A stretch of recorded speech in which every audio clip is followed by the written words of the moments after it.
ஆயுத எழுத்து நிகழ்ச்சிக்கு உங்களை அன்போடு வரவேற்கின்றோம் நேயர்களே. நேற்று இரவு சரியாக 10:35 மணிக்கு ஒரு சர்ச்சை கிளம்பியது, ஒரு புயல் அடிக்க தொடங்கியது. அந்த விஷயம் தொடர்ந்து அரசியல் களத்தில், சமூக களத்தில் என பல்வேறு தரப்பினர் கருத்துக்களை தெரிவிக்க ஒரு விவாதமாகவே தற்போது உருவெடுத்திருக்கிறது. திரு கமல்ஹாசன் அவர்கள் நேற்று இரவு சரியாக 10:35 மணிக்கு தன்னுடைய சமூக வலைதளங்களில் இட்ட பதிவுகள், அரசியல் ரீதியான கருத்துக்கள் தான் இந்த விவாதங்கள் எழுவதற்கு, சர்ச்சைகள் எழுவதற்கு காரணமாகி இருக்கிறது. என்ன சொல்லியிருந்தார் திரு கமல்ஹாசன் அவர்கள் என்று பார்க்கும்போது, இடித்துரைப்போம் யாருமினி மன்னர் இல்லை, துடித்தெழுவோம் மனதளவில் உம்போல் யாம் மன்னர் இல்லை, தோற்று இறந்தால் போராளி, முடிவெடுத்தால் யாம் முதல்வர், அடிபணிவோர் அடிமையரோ, முடி துறந்தோர் தோற்றவரோ, போடா மூடா எனலாம் அது தவறு, தேடா பாதைகள் தென்படா, வாடா தோழா என்னுடன் மூடமை தவிர்க்க முனைவரே தலைவர் என்று திரு கமல்ஹாசன் அவர்கள் நேற்று இரவு இட்டிருந்த பதிவுகள் தான் அரசியல் ரீதியாக பெரிய புயலை கிளப்பி இருக்கின்றன. தோற்று இறந்தால் போராளி, முடிவெடுத்தால் யாம் முதல்வர் என்றால் அரசியலுக்கு வருகிறாரா திரு கமல்ஹாசன் அவர்கள்? முதலமைச்சர் ஆவதற்கு அவருக்கு ஆசை இருக்கிறதா என்ற கேள்விகள் எழத் தொடங்கி இருக்கின்றன. இதற்கான ஆதரவும் எதிர்ப்பு குரலுமாக மாறி மாறி இந்த சரவெடி தொடர்ந்து கொண்டே இருப்பதை பார்க்க முடிகிறது. அதிமுகவும் பாஜகவும் குறிப்பாக வரிந்து கட்டி திரு கமல்ஹாசன் அவர்களுக்கு எதிர்ப்பு தெரிவிப்பதை பார்க்க முடிகிறது. அதிமுகவினுடைய அமைச்சர்கள் ஏற்கனவே திரு கமல்ஹாசன் தெரிவித்திருந்த ஆட்சி மீது வைத்திருந்த விமர்சனங்களுக்கு அவர்களும் எதிர்வினைகளை தொடர்ந்து முன்வைத்துக் கொண்டிருந்தார்கள். தற்போதும் கூட அதே விஷயங்கள் தொடர்வதை பார்க்க முடிகிறது. திரு கமல்ஹாசன் அவர்களுக்கு நடிக்க தெரியும், ஆனால் அரசியல் தெரியாது என்று முதலமைச்சர் திரு பழனிசாமி அவர்கள் கருத்து தெரிவிப்பதை பார்க்க முடிகிறது. இதெல்லாம் ஆதரவுகளும் எதிர்ப்புகளும் ஒரு பக்கம் இருக்க, அதற்கான ஆதரவு அதிகமாக திரு தமிழக காங்கிரஸ் தலைவர் திரு திருநாவுக்கரசு அவர்கள் அவர் அரசியலுக்கு வந்தால் வரவேற்போம் என்று தெரிவித்திருந்தார்கள். திமுகவும் ஏற்கனவே அவருக்கான ஆதரவை தெரிவித்திருந்தது. போது ஒரு பக்கம் ஆதரவு, மற்றொரு புறம் எதிர்ப்பு என்று தெளிவாக அரசியல் கட்சிகள் பிரிந்து நிற்கக்கூடியதை பார்க்க முடிகிறது.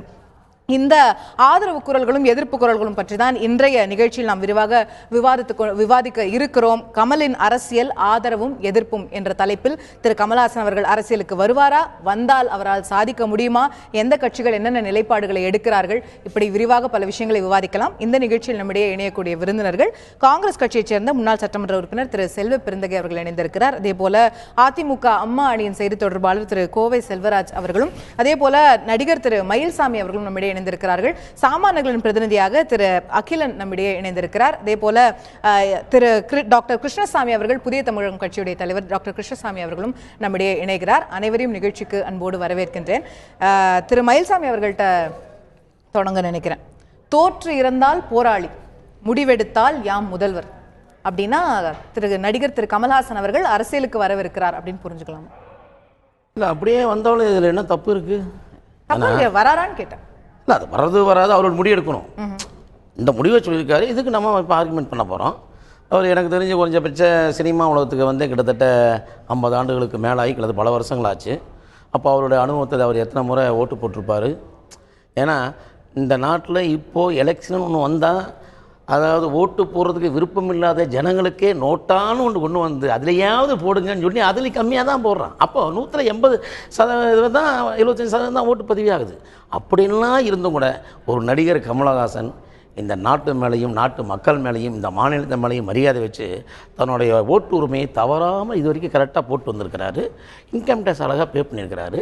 இதில் வரக்கூடாது அப்படிங்கிறதுல எந்த விதமான ஒன்றும் இல்லை, வரலாம். அப்படியே இப்போது முதலமைச்சர் சொல்லியிருக்காரு அப்படின்னு அதில் நீங்கள் சொன்னீங்க, இப்போது அவருக்கு நடிக்க தெரியும், அரசியல் தெரியாது அப்படின்னா. இப்போ நம்ம ஊரில் அரசியலுங்கிறது பல விதமான அரசியல் இருக்குது. அது எந்த விதமான அரசியல்? நேர்மையான அரசியலா, ஏமாத்துற அரசியலா, இல்லை மொத்த மக்கள் சொத்துக்களை இருந்து பேங்க்ல போட்டு ஒளிஞ்சிருக்கிற அரசியல்? ஒன்று இதில் எந்த விதமான அரசியல் சொல்றாரு? இப்போ கமல்ஹாசன் எனக்கு தெரிஞ்ச நேர்மையான அரசியல் தான் தெரியும், வேற தப்பான அரசியல். அரசியல்னா என்ன? நீ ஜெயிச்சு 5 வருஷமா அந்த மக்கள்கிட்ட என்ன உத்தரவாதம் கொடுத்து அந்த மக்களுக்கு உத்தரவாதம் கொடுத்தபடி நடந்துக்கிறது, 6 மாதத்துக்கு ஒரு மக்களை பார்க்கறது, மக்களுக்கு ஏதாவது குறை இருந்தால் நான் நேரில் செயல்படுறது, இதுதான் அரசியல். இது கண்டிப்பாக கமல்ஹாசன் செய்வார். ஆனால் இப்போ இருக்கிற அரசாங்கம் செய்யுதா செய்யாங்கிறது மக்களுக்கு தெரியும். இல்லை, அப்போ உங்களுடைய கணிப்பு நடிகர் கமல்ஹாசன் அவர்கள் அரசியல் பிரவேசம் செய்யவிருக்கிறார் தான் உங்களுடைய கணிப்பு? வரணும்னு நினைக்கிறேன். ஏன்னா என்ன காரணம் கேட்டீங்கன்னா, ஏன் இப்போ எல்லாத்துக்கும் ஒரு பிரச்சனைங்கிறது முதல்ல அது தெரிஞ்சுக்கோ. 2 நிமிஷம் பேசிடுறேன். மாபெரும் கட்சிகள் தமிழ்நாட்டில் அதிமுகவும் திமுகவும் 2006 கேப்டன் விஜயகாந்த் அவர்கள் கட்சி ஆரம்பித்த ஒரே ஒரு காரணத்துக்காக மீண்டும் முதலமைச்சராக வாய்ப்பை ஜெயலலிதா அவர்கள் இறந்தார்கள். இது எல்லாத்துக்கும் தெரியும். எப்படி?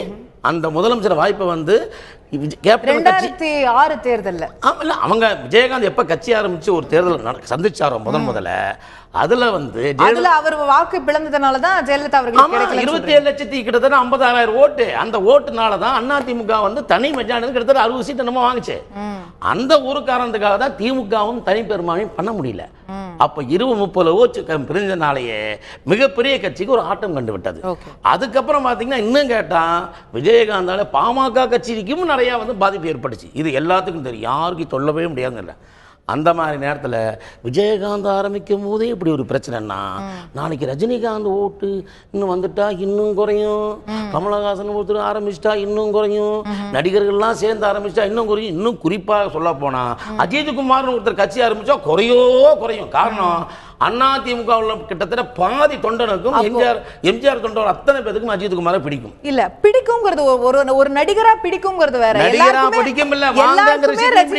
எல்லாருக்குமே கமலை பிடிக்கும். கேள்வி இதெல்லாம் ஓட்டுகளா மாறிடும்னு உடனே நம்புறீங்களா? ஓட்டுகளா மாறதுக்கு வந்து சரியில்லை. அதாவது இப்ப நான் எதிர்த்து நிக்கிறேங்க, ஒரு ஆள் நிக்கிறேன், ஏன்டா மயில்சாமி போய் அவர் எதிர்த்து நிக்கிறார், அவர் இந்த நாட்டு இந்த மாநிலத்துக்கு இந்த தொகுதிக்கு எவ்வளவு நல்லது பண்ணிருக்காரு, நான் தோத்துருவேன், கண்டிப்பா தோத்துருவேன். யாராவது நிக்க மாட்டீங்களாப்பா அப்படின்னு ஜனங்க எதிர்பார்க்கறாங்க. அப்போ அமைச்சர்கள் வைக்கக்கூடிய குற்றச்சாட்டு போல பல அரசியல் தலைவர்கள் சொல்வது போல தற்போது தமிழகத்தில் ஜெயலலிதா அவர்கள் இல்லை, கருணாநிதி அவர்கள் முழுமையான செயல்பாட்டுடன் இல்லை, அப்படிங்கறதுனால தான் நடிகர்கள்லாம் நாங்க அரசியலுக்கு வரோம் யோசிக்க ஆரம்பிக்கிறாங்களா? அப்படி கிடையாது. அப்படிங்கிறது வந்து வருங்கால முதலமைச்சர்ங்கிறது எப்போ நாங்க போஸ்ட் அடிச்சிட்டோமே, நாங்க தான் 10 வருஷம் முன்னாடி அடிச்சாச்சே. நீங்க அடிச்சீங்க, அவர் வரலையே, அவர் இந்த மாதிரி கவிதை எழுதலையே, அப்போ அந்த மாதிரி கருத்து சொல்லலையே. கருத்து எப்ப சொன்னாங்க? ஜெயலலிதா அம்மா இருக்கிற வரைக்கும் சிஸ்டம் நல்லா இருந்தது அப்படி சொல்லாம எந்த பிரச்சனை இல்லையே, எல்லாத்துக்கும் சேர்த்து சொல்லலாம். அப்போ அவர்கள் இருக்கிற வரைக்கும் அரசியல் பிரச்சனை இல்லை. ஜெயலலிதா அம்மா உயிரோட இருந்தாங்க. இப்ப இருக்கிற மந்திரிகளும் சரி, இந்த மாவட்ட யாராவது இப்ப பேசுற மாதிரி இப்ப இருக்கக்கூடிய முதலமைச்சர்ல இருந்து இப்ப இருக்கக்கூடிய அனைத்து அமைச்சர்களும் ஜெயலலிதா அவர்களால் தேர்ந்தெடுக்கப்பட்டவர்கள் தானே? ஜெயலலிதா தேர்ந்தெடுக்கப்பட்டவர்கள் தான். ஆனா ஜெயலலிதா அம்மாவுக்காக தான் ஓட்டு, அவங்களுக்காக ஓட்டு இல்ல. சிங்கம் ஒரே ஒரு அம்மா ஜெயலலிதாவுக்கு அம்மாக்காக தான் ஓட்டு, தவிர நீங்க சொல்ற மாதிரி இப்ப இருக்கிற எந்த பேராலையும் ஓட்டு கிடையாது. இல்லங்க, ஆட்சியில முழுமையாக ஊழல் மலிந்திருக்கிறது எல்லா துறைகளிலும் அப்படின்னு சொல்றாங்க. இதுல வந்து மக்களுக்கு சரியான தலைவர்களா இல்லைன்னு சொல்லி நீங்க சொல்றீங்க. இதெல்லாம் இருந்திருக்கணும்னா அந்த ஆட்சியோட தொடர்ச்சி தானே இது. திடீர்னு அவர்கள் மறைந்ததற்கு பிறகு இந்த ஊழல்லாம் வந்துருச்சா? அதாவது அவங்க மறையறதுக்கு முன்னால ஊழல் இருக்கா இல்லையாங்கிறது இவ்வளவு வெளிப்படையா யாருக்கும் தெரியல. ஏன்னா அவங்க இறந்ததுக்கு அப்புறம் தான் இவ்வளவு மந்திரி வீட்டுல இன்கம் டேக்ஸ் ரைட் வந்திருக்கு. அதை ஒத்துக்கணும்னா நம்ம பேப்பர் தூக்கிட்டு ஓடினாங்கல்ல, அம்மா இருந்தா நடந்திருக்குமா? அதை முதல்ல வாங்க. அம்மா இருந்தா சீஃப் செக்ரட்டரியில அந்த சட்டமன்றம் உள்ள ரைடு பண்ணிருப்பாங்க.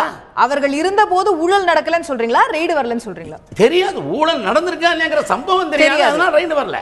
Okay right. நான் திரு கோவை செல்வராஜ் அவர்கள்ட்ட கொண்டு போக நினைக்கிறது, திரு கமலஹாசன் அவர்கள் அரசியல் ரீதியா சில கருத்துக்களை தெரிவிக்கிறாரு, சில விமர்சனங்களை ஆட்சி மீது வைக்கிறாருன்னு சொன்னா அதை திரு கமலஹாசன் அவர்கள் மட்டும் பண்ணல, நாட்டில் பல எதிர்கட்சிகள் விமர்சிட்டு இருக்காங்க. திரு ஸ்டாலின் அவர்கள் விமர்சிக்கிறாரு, பல பொதுமக்கள் விமர்சிக்கிறாங்க. இதே போன்று அவர் போட்டிருக்கிற மாதிரியே சமூக வலைதளங்கள்ல பொதுமக்கள்ல பலர் வந்து கருத்துக்களை போடுறாங்க, அரசுக்கு எதிராக போடுறாங்க, ஆட்சிக்கு எதிராக போடுறாங்க, திமுக விமர்சிக்கிறாங்க, அதிமுக விமர்சிக்கிறாங்க. ஆனா திரு கமலஹாசன் அவர்களுடைய கருத்துக்கு இவ்வளவு முக்கியத்துவம் தரப்பட்டு கிட்டத்தட்ட அத்தனை அமைச்சர்களும் அவரை விமர்சிச்சு கருத்துக்கள் சொல்றாங்கன்னா, திரு மயில்சாமி அவர்கள் சொல்வது போல அவர் அரசியலுக்கு வந்தால் ஒரு பெரிய சக்தியாக இருப்பார், அப்போ அது அதிமுகவுக்கோ மற்ற கட்சிகளுக்கோ பாதிப்பை ஏற்படுத்தும் நீங்க நினைக்கிறதுனால அப்படி சொல்றேன். அந்த மாதிரி எங்களுக்கு ஒரு எண்ணம் இல்லை, அவரை பார்த்து பயப்பட வேண்டிய அவசியம் இல்லை. நான் என்ன கேட்குறேன், பொதுவாகவே கேட்குறேன், நான் தமிழ்நாட்டில் மக்களுடைய உரிமை பிரச்சனையாக காவிரி நீர் பிரச்சனை வந்தபோது கர்நாடகாவுக்கு இங்கே அவ்வளோ பிரச்சனை வந்தது. ஒரு தடவையாவது கமலஹாசன் குரல் கொடுத்தாரா? இல்லை அங்கே 100 பஸ் லாரி எரிச்சு ஊரடங்கு சட்டம் போட்டு 3 நாளாக தமிழர்கள் பூரா பயந்துட்டு வெளியே வராமல் இருந்தாங்க. மத்திய அரசு இராணுவத்தை அனுப்பி அடக்குச்சு. அதுக்கப்புறம் தான் தமிழர் அங்கே வெளியே வர முடிஞ்சது. அந்த அளவுக்கு நடந்த போது ஒரு வார்த்தை குரல் கொடுத்தாரா? இல்லை வார்தா புயல் எது உதவி பண்ணாரா? அல்ல அந்த புயல் மழையில் பாதிச்சப்போ சென்னை மாநகரமே 100 ஆண்டு காணாத வரலாறு தண்ணியில் அத்தனை லட்சக்கணக்கான மக்கள் பாதிச்சாங்களே, அப்போ அவர் என்ன உதவி பண்ணாரு? குரல் வாயில கொடுத்தாரு. தமிழ்நாட்டு இளைஞர்களுடைய என்னை போன்ற நாங்களும் கூட ஒரு படம் பார்க்குறவங்க தான், அரசியலுக்கு அப்பாற்பட்டு. எங்க மாதிரி ஆளுகளுடைய பணத்தை வாங்கி கோடிக்கணக்கில் சம்பாரிச்சிங்களா, ஒரு 10 கோடி ரூபாய் செலவு பண்றது, இந்த மாதிரி மக்களுக்கு உதவி கூட மனப்பக்குவம் இல்லாத ஒருவரால் அரசியலில் செய்ய முடியாது, அதான் ஒரு அரசியலுக்கு தெரியாதுன்னு சொல்றோம். புரட்சி தலைவர் எம்ஜிஆர் மாதிரி அவரை மாதிரியோ புரட்சி தலைவர் அம்மா மாதிரியோ இனி ஒரு சினிமா நடிகர் வந்து அந்த மாதிரி வந்துட முடியாது. காரணம் அவங்க ஆரம்ப கட்டத்திலிருந்து மக்களுக்காகவே, மக்களுடைய நம்பிக்கைக்காக, மக்களுக்காக வாழ்ந்தாங்க, மக்கள் அவங்களுக்காக வாக்களித்தாங்க. அந்த அடிப்படையில் எல்லா நடிகரும் வந்துட முடியாது. அண்ணா மயில்சாமி சொன்னாரு விஜயகாந்த் பத்தி, அதனால நான் அதை விமர்சிக்க விரும்பல. எந்த தனிப்பட்ட ஒரு மனிதனை நான் விமர்சிக்க விரும்பல. விஜயகாந்தும் முடியல. எத்தனையோ பேர் ராமராஜ் சினிமாவில் வந்தாரு, எல்லாருமே வந்து அரசியலுக்கு வந்தாங்க, வந்த வேகத்திலேயே போயிட்டாங்க. மரியாதைக்குரிய மறைந்த தலைவர் சிவாஜி கணேசன் கூட கொச்சைப்படுத்தணும்னு சொல்லாதீங்க. அவரே அரசியலுக்கு வந்து இன்னும் கூட மக்கள் ஓட்டு போட்டு வெற்றி முடியல. அந்த மாதிரி மக்கள் வந்து தெளிவான முடிவு எடுக்கிற மக்கள். அதனால கமலஹாசனை பத்தி கமலஹாசனுக்காக நாங்க என்ன சொல்றோம், திரு கமலஹாசன் அவர்கள் அரசியல்ல எந்த தாக்கத்தையும் ஏற்படுத்த மாட்டாரு, அவருக்கு மக்கள் செல்வாக்கே இல்ல அப்படின்னு சொன்னா ஏன் இத்தனை அமைச்சர்கள் அவர் வந்து நான் என்ன சொல்றோம், நீங்க வந்து அரசியலுக்கு வாங்கன்னு சொல்றோம். நீங்க அரசியலுக்கு வாங்க, அப்பதான் மக்களுடைய செல்வாக்கு என்னன்னு தெரியும். அதை பத்தி எங்களுக்கு பிரச்சனை இல்லை. நீங்க வந்து பேசும்போது ஒரு ஊழல்னு சொல்றீங்க, ஊழல்னா துறை பெரியா சொல்லி இந்த மாதிரி ஒரு பட்டியல் புரட்சி தலைவர் எம்ஜிஆர் எப்படி அன்னைக்கு வந்து திமுக ஆட்சி மேல ஒரு பட்டியல் நம்பர் ஓட்டு கொடுத்தாரோ அந்த மாதிரி நீ பட்டியலை கொடு, அதுக்கு நாங்க பதில் சொல்றோம். அது ஆரோக்கியமான அரசியலா செய்யுங்க. அதை விட்டு போட்டு பொத்தாம் பொதுவா ஊழல் என்ன சும்மா மொத்தமா சொல்லிட்டா போதுமா? ஓகே, இது வந்து தவறுன்னு சொல்றோம். அதனால அவர் வந்து அதை தான் முதலமைச்சர் இன்னைக்கு சொன்னாங்க. அவர் வந்து சினிமாவில் நடிக்கும்போது வெளிநாடு போயிடுவாரு, அதிகமாக வெளிநாட்டு இருப்பார், தமிழ்நாட்டு மக்களை பற்றி அவர் கொண்டு தெரியாது. அண்ணா மயில்சாமிக்கு தெரிஞ்ச அளவுக்கு தமிழ்நாட்டு மக்களுடைய உணர்வுகள் அவருக்கு தெரியாதனால அரசியலுக்கு அவருக்கு அரசியல் தெரியாதுன்னு சொல்றோம். ஓகே, அது உங்களோட விமர்சனமாக இருக்கிறது. நான் புதிய தமிழகம் கட்சியுடைய தலைவர் டாக்டர் கிருஷ்ணசாமி அவர்கள்ட்ட கேட்க நினைக்கிறது, திரு கமலஹாசன் அவர்களுடைய அரசியல் பதிவுகள் பற்றி நீங்கள் கருத்து சொல்லும் போது திரையுலகத்தினர் மீண்டும் வந்து ஒரு ஆளுமையை செலுத்த முடியாது தமிழக அரசியல்ல, திரையுலகத்தினருக்கு வந்து அந்த விஷயங்கள் அந்த காலங்கள் இப்போ இல்ல அப்படின்னு சொல்லியிருந்தீங்க. ஆனா வரலாற்றை நம்ம திரும்பி பார்க்கும்போது திரையுலகத்தினர் தான் தொடர்ந்து தமிழக அரசியல்ல வெற்றி பெற்று வராங்க அப்படிங்கறத பார்க்கிறோம். சோ திரையுலகத்தினர் வந்தா செய்ய முடியாது அப்படின்னு நம்ம ஒட்டுமொத்தமா புறந்தள்ளிட முடியுமா இன்றைய காலகட்டத்தில்? தமிழக அரசியலில் 2 பேர் மட்டுமே திரையுலகத்தை பின்பலமாக கொண்டவர்கள் முதல்வராக பதவியேற்றிருக்கிறார்கள். அவர்களுக்கு திரையுலகம் மட்டுமே முழுமையாக உதவியது, அதன் காரணமாகத்தான் அவர்கள் முதலமைச்சரானார்கள் என்று சொல்ல முடியாது. அவர்கள் 2 பேரை தவிர திரையுலகத்திலே இருந்து அரசியலில் பல்வேறு கற்பனைகளோடு ஆசைகளோடு அடியெடுத்து வைத்தவர்கள் அனைவருமே வந்த இடம் தெரியாமல் மறைந்து போய்விட்டார்கள்.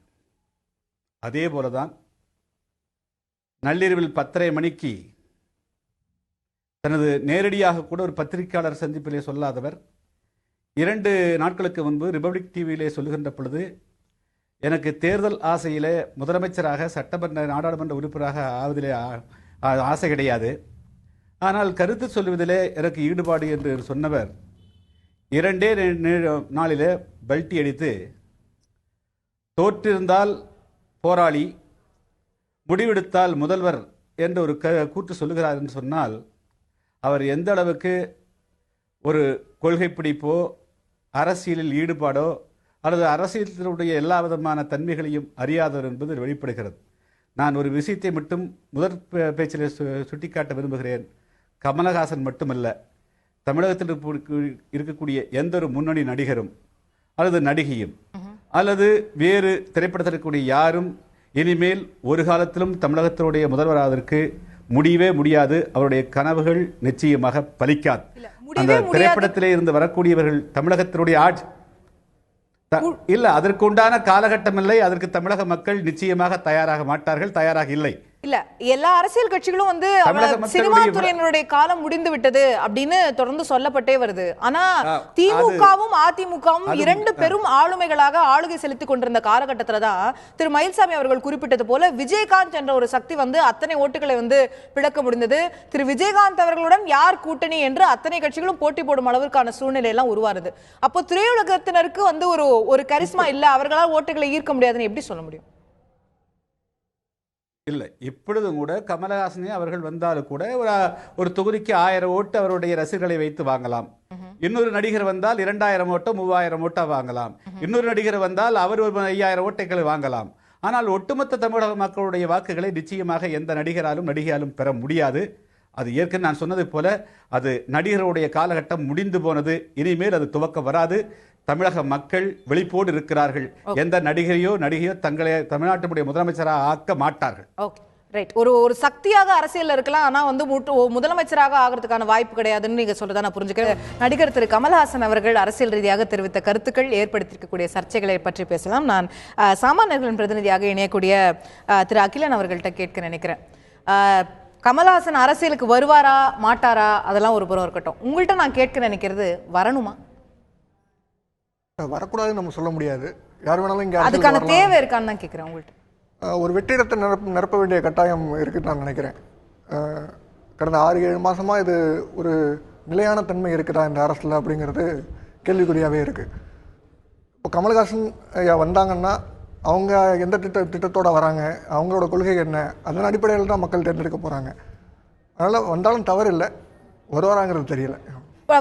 அவர் சொல்லியிருக்கக்கூடிய கருத்துக்கள் பார்க்கும்போது இந்த முடிவெடுத்தால் முதல்வர், வாடா தோழா என்னுடன் மூடமை தவிர்க்க முனைவரை தலைவர்லாம் சொல்றாரு. அப்போ வரப்போறாருன்ற மாதிரி உங்களுக்கு தோணுதா? உங்களுடைய ரியாக்ஷன் என்னவா இருக்கு?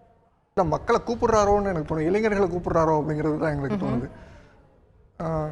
இளைஞர்கள் எந்த முடிவு எடுத்தாலும் அது வெற்றி அடைஞ்சிட்டு வரதா நாங்கள் பார்க்குறேன். இப்போ சமீப காலமாக அது வெற்றி அடைஞ்சிக்கிட்டு இருக்குது அப்படிங்கிறத பார்க்குறேன்.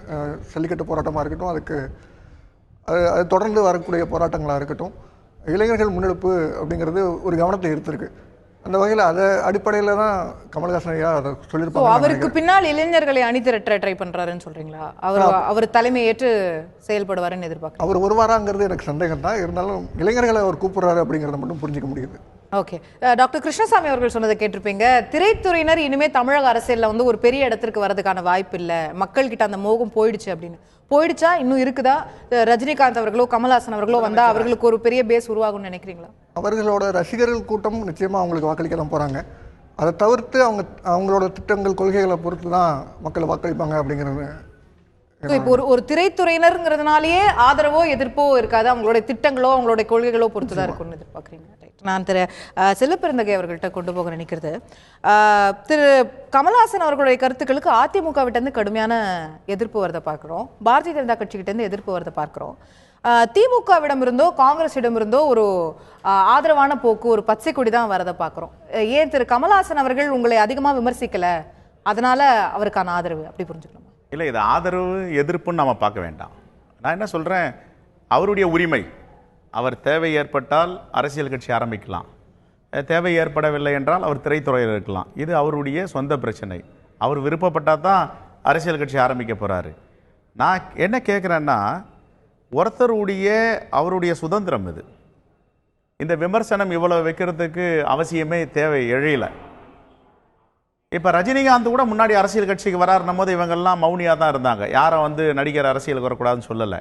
பாரதிய ஜனதா கட்சி வரவேற்குது. இப்போ எச் ராஜா போன்றவர்கள்லாம் இவரை கடுமையாக கமல்ஹாசனை விமர்சனம் பண்ணுறது தான் வருத்தத்துக்குரிய விஷயம். அதே மாதிரி தமிழிசை சவுந்தரராஜனும் சொல்கிறாங்க, விமர்சனம் பண்ணுறாங்க, வரட்டும் பார்க்கலாம் அப்படின்னு. அமைச்சர்கள்லாம் ஒருமையில் பேசுகிறாங்க. நான் என்ன சொல்கிறேன், கமல்ஹாசனுக்கு என்ன தகுதி இல்லை அவர் வரக்கூடாதுன்னு சொல்கிறதுக்கு? அவர் தமிழர், தமிழ்நாட்டில் பிறந்தவர். தமிழ்நாட்டில் பிறக்காதவங்கெல்லாம் அரசியல் கட்சி ஆரம்பித்து முதலமைச்சராகி இருக்காங்க, அரசியல் வர துடிச்சிட்டு இருக்காங்க. அப்போ கமல்ஹாசன் தமிழகத்தில் பிறந்தவர், தமிழகத்தில் வளர்ந்தவர், வாழ்ந்து கொண்டிருக்கிறார், பன்முகம் கொண்ட கலைஞர், எதை எடுத்தாலும் வித்தியாசமாக செய்யக்கூடிய நினைப்பவர். அதற்காக நான் அவரை ஆதரிக்கிறேன்னு சொல்ல முடியாது, அது அவருடைய விருப்பம்.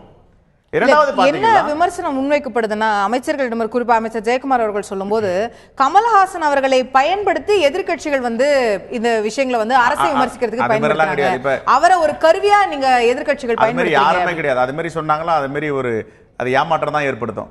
கமல்ஹாசனை வச்சு அதை இப்ப காங்கிரஸ் பேர் இயக்கம்னா இது 125 ஆண்டுகள் கடந்த கட்சி, யாரையும் நம்பி வளர்ற கட்சி கிடையாது. இது நாட்டுக்காக சுதந்திரத்துக்காக போராடின கட்சி. நான் என்ன கேட்கிறேன், என்ன தகுதி இல்லை கமல்ஹாசனுக்கு, ஏன் அவரை எதிர்க்கிறாங்க? சுதந்திர போராட்டம், அவங்க அப்பா வந்து பரமக்குடி சீனிவாச ஐயங்கார் வந்து சுதந்திர போராட்ட வீரர், பெருந்தலைவர் காமராஜருடைய மதிப்பை அன்பை பெற்றவர்.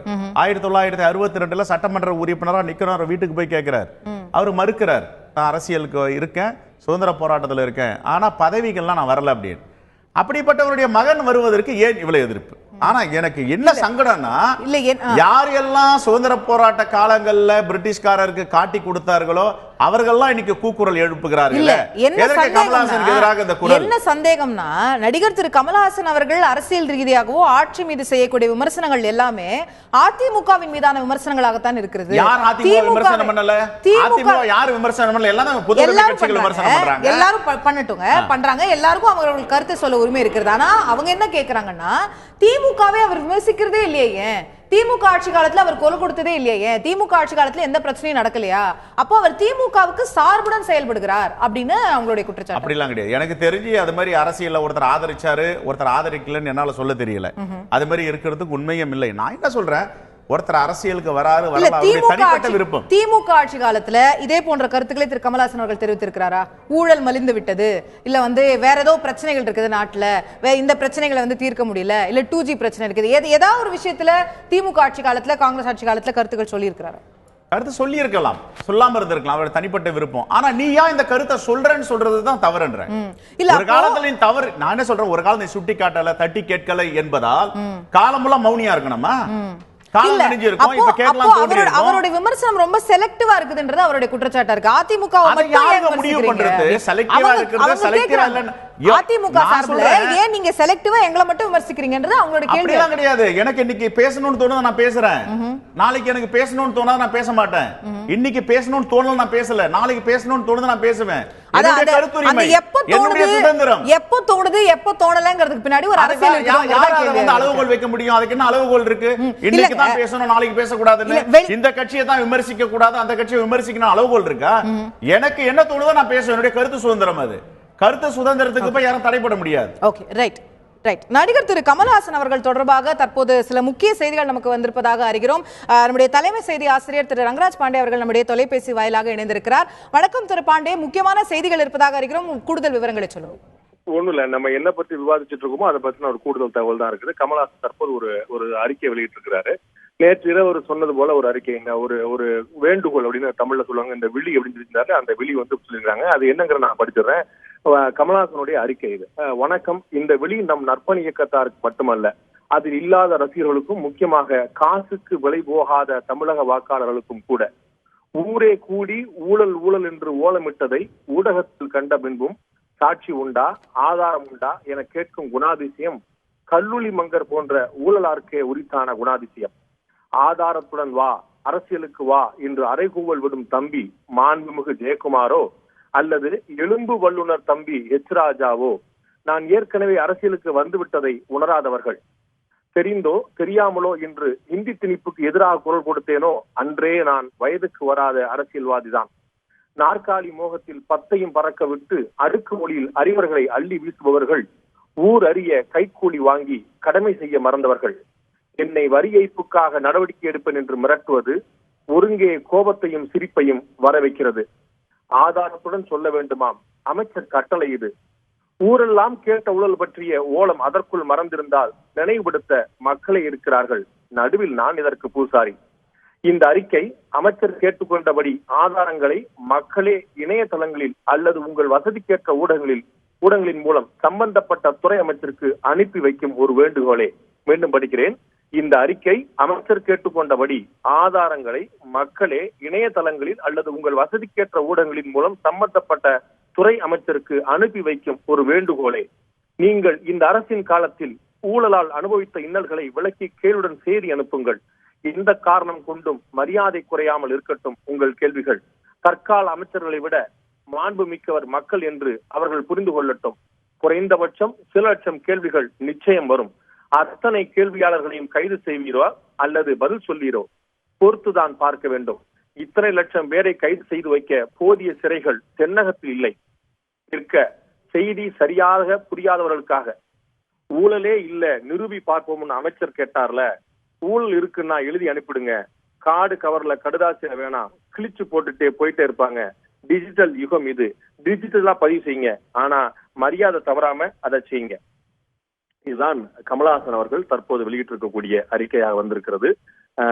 அவர் ஒட்டுமொத்தமாக சினிமாக்காரர்கள் மட்டும் இல்லாமல் எல்லோருக்கும் சேர்த்து கொடுத்திருக்கார். எல்லா துறைக்கும் மக்கள் பொருள் கொடுப்பார்கள். என் துறைக்கான ஊழலை நான் சுட்டி காட்டுகிறேன். என் துறைக்கான திரையுலகத்தை பற்றி சொல்றார். என் துறைக்கான ஊழலை நான் சுட்டி காட்டுகிறேன். சினிமாவில் வரிவிலக்கு அளிக்கிறேன் பேர்வழி என்று ஒவ்வொரு படத்திற்கும் தனிச்சான்றிதழ் வழங்க நடக்கும் லஞ்ச நாடகங்களுக்கு என்னை போல் வெகு சிலரை தவிர மற்றவரெல்லாம் பயந்து உடந்தையாயிருக்கின்றனர். லஞ்ச நாடகங்களுக்கு என்னை போல் வெகு சிலரை தவிர மற்றவரெல்லாம் பயந்து உடந்தையாயிருக்கின்றனர். இது என் குரல். துணிவுள்ள சினிமாக்காரர்கள் மட்டும் குரல் கொடுத்தாலே அரசின் ஊழல் பாத்திரம் பொங்கி ஒளியும். துணிவுள்ள சினிமாக்காரர்கள் மட்டும் குரல் கொடுத்தாலே அரசின் ஊழல் பாத்திரம் பொங்கி ஒளியும். மக்கள் மந்தைகள் அல்லர். மக்கள் குரல் கேட்கும் மாண்பை எய்துங்கள். மக்கள் மந்தைகள் அல்லர். மக்களின் குரலை கேட்கக்கூடிய மாண்பை ஈதுங்கள். விரைவில் அது கேட்கும் தெளிவாக. உங்கள் கமலஹாசன். அனுப்ப வேண்டிய துறை சார்ந்த அமைச்சர்கள் முகவரி அப்படின்னு போட்டு அந்த தமிழ்நாடு கவர்மெண்டுடைய வெப்சைட் ஐடி வரைக்கும் கொடுத்திருக்கிறாங்க. இது 2 பக்கமாக அவர் அறிக்கையாக அச்சிடப்பட்டிருக்கிறது. அது அவருடைய ட்விட்டர் பக்கத்துல வெளியிடப்பட்டிருக்குது. Request to my fans and discerning people of TN. நேர்மையான தமிழர் குடிமக்களுக்கும் என் தலைமையை ஏற்ற தொண்டர் படைக்கும் சமர்ப்பணம் அப்படின்னு போடப்பட்டிருக்கு. அசோகா, ஓட்டி. ரைட். இந்த அறிக்கையை தற்போது இவ்வளவு பிரச்சனைகள் எழுந்து கொண்டிருக்கக்கூடிய நிலையில திரு கமலஹாசன் அவர்கள் அமைச்சர்களுடைய கருத்துக்கு நேரடியாக பதிலளிக்கக்கூடிய வகையில ஒரு அமைச்சருடைய பெயரையும் குறிப்பிட்டு ஒரு அறிக்கை வெளியிட்டிருக்கிறார் என்பதை பார்க்க முடிகிறது. ஊழலுக்கான ஆதாரங்கள் உண்டா என்று அமைச்சர்கள் கேட்டதற்கு மக்களே அந்த ஆதாரங்களை கொடுப்பார்கள் என்ற விஷயங்களை முன்னெடுத்து திரு கமலஹாசன் அவர்கள் மக்களிடமே அந்த கோரிக்கையை வைத்திருக்கிறார். நடிகர் திரு கமலஹாசன் அவர்களிடமிருந்து ஒரு அறிக்கையும் வந்திருக்கிறது. அமைச்சர்கள் பலர் கேட்ட கருத்துக்களுக்கு, அவர்கள் முன்வைத்த கேள்விகளுக்கு பதிலாகவும் இந்த அறிக்கையை திரு கமலஹாசன் அவர்கள் வெளியிட்டிருக்கிறார். ஊழலே இல்ல நிரூபி பாப்போன்னு அமைச்சர் கேட்டார்ல, ஊழல் இருக்குன்னா நீங்களே எழுதி அனுப்பிடுங்க, கார்டு கவர்ல வேணாம், டிஜிட்டல் யுகம் இது, அதனால டிஜிட்டலா பதிவு செய்யுங்க, ஆனா மரியாதை தவறாம அதை செய்யுங்க அப்படின்னு மக்களுக்கே அந்த பணியை கொடுத்து திரு கமலஹாசன் அவர்கள் ஒரு அறிக்கையை வெளியிட்டிருக்கார் என்பதை பார்க்க முடிகிறது. திரு கோவை செல்வராஜ் அவர்களிடம் தான் கேட்க நினைக்கிறேன். ஆதாரம் இருக்கான்றதா அமைச்சர்கள் தொடர்ந்து எழுப்பி வந்த விஷயமாக இருக்கிறது. மக்களே ஆதாரங்களை தருவார்கள் என்று திரு கமலஹாசன் அவர்கள் தன்னுடைய அறிக்கையில கொடுத்திருக்கிறார். இப்போ உங்களுடைய பதில்? தமிழக அவர் சொல்றாரு இல்லையா, அந்த மக்கள் ஓட்டு போட்டதே இந்த ஆட்சிக்கு வந்திருக்கிறோம். 2016 எத்தனையோ பிரச்சாரங்கள் பண்ணாங்க. 360 யூனிஃபார்ம் மாதிரி ட்ரெஸ் போட்டெல்லாம் சுற்றி பார்த்தாங்க, ஒன்றும் முடியல. மறுபடியும் அதிமுக தான் மக்கள் ஆட்சி போட்டோம். இப்போ சொல்கிறேன், மக்கள் தான் எஜமானர்கள். மக்கள் என்ன முடிவு எடுப்பாங்க எங்களுக்கும் தெரியும். இவர் ஒன்றும் புதுசாக மக்களுக்கு இதே இவ்வளவு பேசுறாரு. தமிழ்நாட்டு மக்களுக்கு அதான் அப்படியே சொன்ன, தமிழ்நாட்டு மக்களுக்காக எந்த குரல் கொடுத்தாரு, தமிழர்களுக்கு என்ன குரல் கொடுத்தாரு, தமிழகம் பாதித்த போது என்ன குரல் கொடுத்தாரு. வாய் மூடி மௌனியா இருந்து சினிமாவில் மட்டும் வெளிநாட்டுக்கு போயிட்டு தமிழ்நாட்டுக்கு வந்துட்டு நடிச்சிருந்தாரு. அவர் சொல்றாரு, என்னுடைய கடவுளா இருந்தவர், என்னுடைய காட்ஃபாதர், எனக்கு எல்லாமே அவர் தான், என்னுடைய இது அவருன்னு சொல்லி எல்லாமே சொல்லி வர்ணிச்சாரு மரியாதைக்குரிய பாலச்சந்தர் அவர்கள். அவர் மறைஞ்சது கூட இறுதி அஞ்சல் செலுத்த வர முடியாம சினிமாவில் நடிச்சிட்டு இருந்தீங்க. நீங்க எந்த விதத்திலயும் இல்ல, ஒரு மனிதநேயம் இல்லாத ஒரு மனிதர், தவறா சொல்ல, ஒரு மனிதநேயம் இல்லாத ஒரு மனிதர் சும்மா வந்து மக்களுக்கு விளம்பரத்துக்காக ஒரு அறிக்கை கொடுத்தாரு. இந்த அறிக்கையெல்லாம் சந்திக்க தயாராகிறோம். ஆட்சியில எல்லா துறைகளிலும் ஊழல் நடக்கிறதுன்னு நேரடியாக நான் சொல்றேன். என்ன ஊழல் அவர் சொல்ல, அவர் என்ன சொல்றாரு, அவர் பட்டியல் சொல்ல கையாளாகாம சும்மா மக்கள் எல்லாம் மக்கள் எங்களுக்கும் தெரியும், மக்களை தான் நாங்க பார்த்துட்டு இருக்கிறோம், மக்களுக்கு தான் ஆட்சி நடக்குது.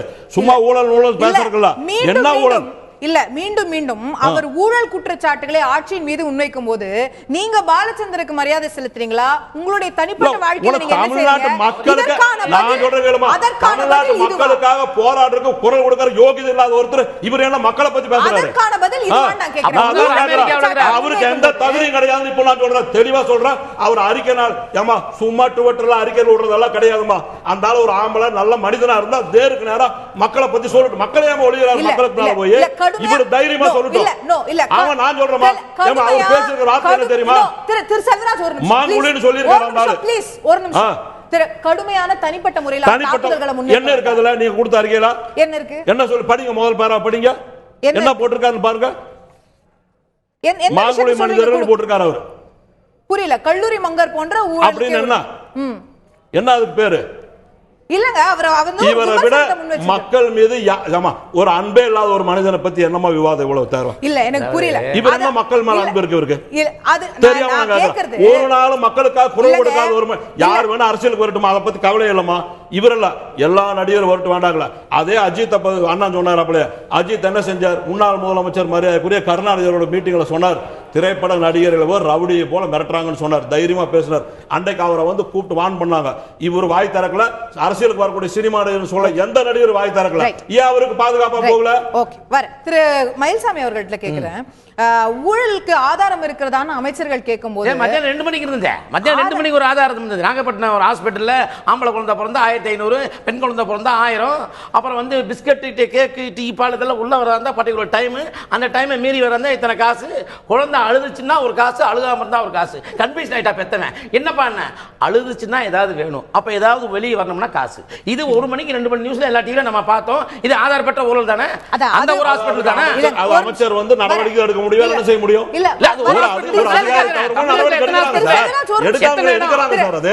நான் சொல்லிட்டு அரசு சம்பந்தப்பட்ட டிபார்ட்மெண்ட்ல நல்லவர்கள் நிறைய பேர் இருக்கிறாங்க, போலீஸ் உள்பட. அதுல நான் மாற்று கருத்தை இல்லவில்லை.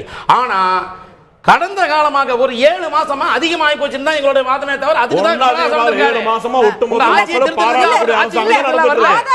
ஆதாரங்கள் கொடுங்க நீங்க சொல்ற விஷயங்களுக்கு அப்படின்னு கேக்குறாங்க. அப்படின்னா இந்த ஆதாரம் அப்படின்னு கொடுத்தா அது வந்து ஆதாரமாக இருக்க முடியும். அது ஆதாரத்தை மக்கள் கொடுப்பார்கள் அப்படின்னு சொல்றாங்க. சொல்லுங்க எதுக்குங்க அத நான் சொன்னா எனக்கு பிரச்சனை, அதனால மக்கள் சொல்றாங்க அப்படிங்கிறதுக்கான ஒண்ணு தெரியும் பாத்தீங்களா? எத்தனை டீல நம்ம பார்த்தோம் இல்லையா? ரைடு, பேப்பர் பிடிங்கிட்டு ஓடுறது, அப்புறம் ரைடு, அப்புறம் விசாரணை, எத்தனை பார்த்தோம். அன்னைக்கு கேஸ் போட்டுக்கணும்ல, என்ன நீ மேல ரைடுக்கு வர்ற கேஸ் போட்டு ஏதாவது கேஸ் போட்டாங்களா? இல்ல அது விசாரணை தெரிஞ்சா? உள்ள என்ன சொல்றாங்க? அவர் உள்ள ஒரு பணம் வந்து மாறி இத்தனாவது நாள்ல வந்து 130 கோடி புது பணத்தை வச்சிருக்கிற உள்ள இருக்கிறவங்க எனக்கு கொலை மிரட்டல் பாதுகாப்பு கொடுங்கன்றாங்க. அப்ப அது ஊழல் சம்பந்தப்பட்டதானே? இதெல்லாம் திரு மயில்சாமி சொல்றாரு, திரு கமலஹாசன் அவர்கள் சொல்லி என்ன கேக்குறேன் நான். ஏன் சொல்லணும்னு கேட்டா ஜனங்களுக்கு தான் தெரியுமாங்க. அப்போ ஆதாரங்கள் கொடுங்கன்னு சொல்லும்போது நேரடியாக இவர் ஒரு குற்றச்சாட்டை முன்வைக்கிறார். அதான் சொன்னாரு. என்ன சொன்னாரு? ஒரு படத்தை வந்து யூசர் டிக்கெட் வாங்கும் போது எவ்வளவு லஞ்சம் கேட்கறான்னு சொன்னாரா இல்லையா? அது இருக்கா இல்லையா? அப்புறம் அது ஆதாரம் தானே? அது வந்து ஆதாரபூர்வமா இருக்குதா? அது அவர் சொல்லக்கூடிய ஆதாரபூர்வமா இருக்கு. அதுல எந்த மாற்று கிடையாது. அவர் கொடுக்கணும். அவர் இப்ப அவர்கிட்ட கேட்கக்கூடிய விஷயம் என்ன? ஆதாரம். மீண்டும் சினிமா துறையில இப்படி ஒண்ணு நடக்குது அப்படின்னு சொன்னா அதற்கான ஆதாரங்கள் கொடுக்கப்படணும். இப்ப சொல்லிருக்காருல்ல, ஆதாரம் நான் 5 நிமிஷத்துல கொடுக்க முடியும் சொல்றீங்களா? இப்ப நாளைக்கு ஒரு அறிக்கை வரைக்கும் பாருங்க, ஆதாரம் தெரியும். ஒரே நேரத்துல எல்லா சாப்பிடுவீங்க. முதல்ல 2 இட்லி சாப்பிடுங்க, அப்புறமா கொஞ்சம் சோறு சாப்பிடுங்க, அப்புறமா தொட்டுங்க. ஒரே நேரத்துல என்ன பண்ண முடியும்? வரும் நிறைய விஷயங்கள் வரும், நிறைய விஷயங்கள் வரும். திரு செல்வ பெருந்தகை, நான் திரு செல்வராஜ் அவர்கள் எழுப்பிய விஷயத்தை நான் உங்கள்கிட்ட கொண்டு போக இருக்கிறேன். இதே திமுக ஆட்சி காலத்துல அஜித்குமார் அவர்கள் வந்து வேற ஒரு விமர்சனத்தை முன் வச்சு தைரியமா பலர் முன்னாடி ஒரு மேடைகள்ல பேசினாங்க. நடிகர்கள் மிரட்டப்படுகிறார்கள், திரைத்துறையினருக்கு ஏற்பட்ட பிரச்சனை குறித்து திரு அஜித்குமார் அவர்கள் பேசினார். அன்னைக்கு திரு கமலஹாசன் அவர்கள் அவருடைய ஆதரவுக்கு போலையே அப்படின்னு எல்லா காலகட்டத்திலையும் எல்லா நடிகர்களும் இந்த அரசுகளை விமர்சனம் பண்ணாம யாரும் இல்லை. குறிப்பா நடிகர் ரஜினிகாந்த் அவர்களே 1996ல மீண்டும் ஜெயலலிதா ஆட்சிக்கு வந்தால் இந்த மக்களை ஆண்டவனால காப்பாற்ற முடியாதுன்னு சொன்னார். அதனால அந்தந்த காலகட்டத்தில் விமர்சனங்கள் இருக்கு. இல்ல கேள்வி எங்க வருதுன்னா, திமுக ஆட்சி காலத்துல வேற ஒரு நடிகர் திரைத்துறை சார்ந்த தனக்கு ஒரு நெருக்கடி இருப்பதாக வந்து முன்வைக்கிறார் திரு அஜித்குமார் அவர்கள். அன்று அவரை திரு கமலஹாசன் அவர்கள் ஆதரிச்சு குரல் கொடுக்கல. அவர் என்ன சொன்னாருன்னா, திமுக ஆட்சி காலத்துல திரு கமலஹாசன் அவர்கள் அதை ஆதரிச்சு குரல் கொடுக்கல. அது அண்ணனுக்கு அந்த விஷயங்கள்லாம் சரியா தெரியாது. என்ன காரணம்னா, திமுக ஆட்சி காலத்தில் அவங்க சேனல்ஸ் நிறைய இருந்ததுனால இந்த பாராட்டு விழா இந்த நிகழ்ச்சி நிறைய பண்றதுனால அடிக்கடிக்க கூப்பிட்டு இருந்தாங்க. ஃப்ரீயா இருக்கும் போதெல்லாம் போயிட்டு தான் இருந்தாங்க. அது எந்த மாற்று கருத்து கிடையாது. ஆனா எல்லாரும் வந்து ஒரு பர்டிகுலர் கேங்க வந்து நீ கண்டிப்பா வந்தே ஆகணும்னு காய வைக்கும் போது அந்த பிரச்சனை புரிஞ்சா உங்களுக்கு? அது உங்களுக்கு தெரியாது. அந்த நேரத்துல வந்து அதிக பிரச்சனை வந்து அஜித் சாருக்கு இருந்தது. அஜித் சார் ஓபனா சொல்லிட்டார். இல்ல அதான் அப்போ அவர் பேசலையேன்னு ஒரு கேக்குறாரு. அப்போ திரு அஜித்குமார் அவர்களுக்கு ஆதரவா பேசிக்கலாம். அவருக்கு டைம் இல்ல, அவருக்கு வர முடியலங்கறத பேசினாரே தவிர எல்லாரும் வந்துட்டாங்கங்கறத பேசல அவர். இல்லங்க, திரு அஜித்குமார் அவர்கள் சொன்னது எங்க எல்லாரையும் ரொம்ப கஷ்டப்படுத்துறாங்க ஐயா, எங்களுக்கு வந்து இந்த மாதிரி இருக்கு. அப்படிதான் அவர் தனிப்பட்ட முறையில எனக்கு மட்டும் இருக்கிற பிரச்சனையை அவர் சொன்னதா எனக்கு நினைவு இல்ல. அப்ப என்சிடென்ட் ரஜினி சார் கை தட்டினாங்களே. ஆமா ஆமா. திரு கமலஹாசன் அப்ப எதுவுமே சொல்லலையே. கமலஹாசன் சொல்லனா கமலஹாசனுடைய ப்ரொசீஜர் அவங்க எப்படி டீல் பண்ணாங்கங்கிறது எனக்கு தெரியாது. ஆனா அஜித் சார் அவர்கள் எப்படி டீல் பண்ணாங்கங்கிறது எனக்கு தெரியாது. அப்போ டீல் பண்ண விதம் தான் முறை. அதுக்கு அரசாங்கத்துக்கு சம்பந்தம் கிடையாது. அது வந்து சினிமாவில் உள்ள ஒரு அமைப்பு. இல்ல அஜித் அவர்களே ஃப்ரீயா இருக்கீங்களா புரோகிராம் பண்ணி கூட்டா வரலான்னு இருப்பாங்க. நான் டாக்டர் கிருஷ்ணசாமி அவர்கள்ட்ட அவருடைய கருத்துக்களையும் கேட்டு வரலாம்னு நினைக்கிறேன். இந்த பிரச்சனைகள் அமைச்சர்களுக்கும் திரு கமலஹாசன் அவர்களுக்கும் மாறி மாறி போய்கொண்டிருந்த விஷயத்துல தற்போது திரு கமலஹாசன் அவர்களிடமிருந்து ஒரு அறிக்கையும் வந்திருக்கிறது. அதை நீங்களும் கேட்டிருப்பீங்க. அதற்கான செய்திகளை ஊழலுக்கான ஆதாரங்கள் இருக்கிறதான அமைச்சர்கள் கேட்கிறாங்க. அந்த ஆதாரத்தை மக்களே அனுப்பி வையுங்கள் என்று மக்களுக்கும் தன்னுடைய ரசிகர்களுக்கும் ஒரு வேண்டுகோளை வைத்திருக்கிறார். அப்போ இதன் மூலமா திரு கமலஹாசன் அவர்கள் நேரடியாக விமர்சனங்களை எதிர்கொள்ள தயாராக இருக்கிறார். நேரடியாக அமைச்சர்களுடனேயே மோத தயாராக இருக்கிறார். அவர் அரசியல் பாதைக்கு வந்து விட்டார் அப்படின்னு புரிஞ்சுக்கிறீங்களா டாக்டர் கிருஷ்ணசாமி? நம்ம எடுத்த டாபிக்ல இருந்து கொஞ்சம் நம்ம விலகி போற மாதிரி தெரியுது. முதல்ல வந்து தமிழகத்தினுடைய முதலமைச்சராக, அதாவது முடிவெடுத்தால் முதல்வர் என்று அவர் நேற்று நள்ளிரவு 10:30 மணிக்கு அவர் ட்விட்டரில் பதிவு செய்து குறித்தான் நம்முடைய விவாதம். அதை நான் கொஞ்சம் முதல்ல சொல்லிட்டு அதுக்கு பிறகு இப்பொழுது வந்து இடையில் சொல்லப்பட்டிருக்கிற இந்த கருத்தின் மீது நான் பதிவு செய்ய விரும்புகிறேன். பொதுவாக தமிழகத்தை பொறுத்த மட்டிலும் கடந்த 50 ஆண்டு காலமாக திரையுலகத்தினர் வந்து தமிழக அரசியலுக்கு வந்த காரணத்தினால் பல்வேறு விதமான பாதிப்புகள் ஏற்பட்டிருக்கிறது. அதாவது இன்னும் சொல்லப்போனால் நீங்கள் திமுகவினுடைய துவக்க காலகட்டத்திலிருந்தே திரைத்துறையினரை அதிகமாக பயன்படுத்தியே வந்து அரசியலை முன்னெடுத்து சென்றிருக்கிறார்கள். இப்பொழுது கூட நீங்கள் கமலஹாசன் அவர்களுக்கு வந்து திமுக கொடுக்கக்கூடிய ஆதரவு வந்து இந்த திரைத்துறையினர் இல்லாமல் அவர்கள் செய்யக்கூடிய அந்த அரசியலை முன்னெடுக்க முடியாது என்ற ஒரு அவநம்பிக்கையில் தான் வந்து ஏதாவது ஒரு நடிகருடைய துணையை தொடர்ந்து தேடுகிறார்கள். திமுக வந்து மிகப்பெரிய அளவுக்கு காங்கிரஸுக்கு எதிராக எழுந்தபொழுது எம்ஜிஆருடைய தயவு தேவைப்பட்டது. அதற்கு பிறகு ஒவ்வொரு காலகட்டத்தில் ஒரு காலகட்டத்தில் 96 வந்து ரஜினியை பயன்படுத்தினார்கள். இப்பொழுது வந்து ஜெயலலிதா அவர்களுக்கு பிறகு கலைஞர் அவர்கள் வந்து இயலாமல் இருக்கின்ற பொழுது தாங்கள் ஆட்சிக்கு வருவதற்கு இது போன்ற நடிகர்களுடைய வார்த்தைகளை பயன்படுத்தி கொள்ளலாம் என்று அவர்கள் வந்து மீண்டும் மீண்டும் வந்து இந்த அதாவது நடிப்புத்துறையில் வந்து திரையுலகில் கிளடு தட்டி போன நடிகர்களை தொடர்ந்து வந்து அரசியலுக்கு வந்து கொண்டு இறக்கிறது வந்து தமிழக மக்களுக்கு செய்யப்படக்கூடிய மிகப்பெரிய துரோகம். என்று சொன்னால் அரசியல் ஒரு தூய்மையானது. அரசியலை தூய்மைப்படுத்தணும்னா அவங்க வந்து முழுமையாக தன்னுடைய அரசியலில் ஈடுபடணும். இப்பொழுது கமலஹாசன் அவர்கள் ஒரு முக்கியமான ஒரு கருத்தை சொல்றார். அதாவது ஊழல் அப்படிங்கிறத டாபிக் எடுக்கிறார். அப்படின்னா அவர் வந்து இன்றிலிருந்து திரைப்படத்துறையிலிருந்து முற்றாக விலகி கொண்டு தமிழ்நாட்டில் ஒரு பகுதியில் மட்டுமல்ல, எடப்பாடி பழனிசாமியுடைய ஆட்சியில் மட்டும் ஊழல் கிடையாது, கன்னியாகுமரி காஷ்மீர் வரையிலும் இந்திய அரசியல் மிகப்பெரிய அளவுக்கு ஊழல் இருக்கிறது. அந்த ஊழலை வந்து அது ஒரு சிஸ்டமாகி போச்சு.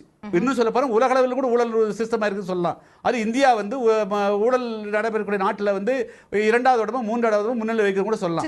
அப்படின்னு சொன்னால் நீ குறிப்பிட்டு ஒரு நபர் ஒரு கட்சியை வந்து முன்னிலைப்படுத்தாமல் நீ வரணும்.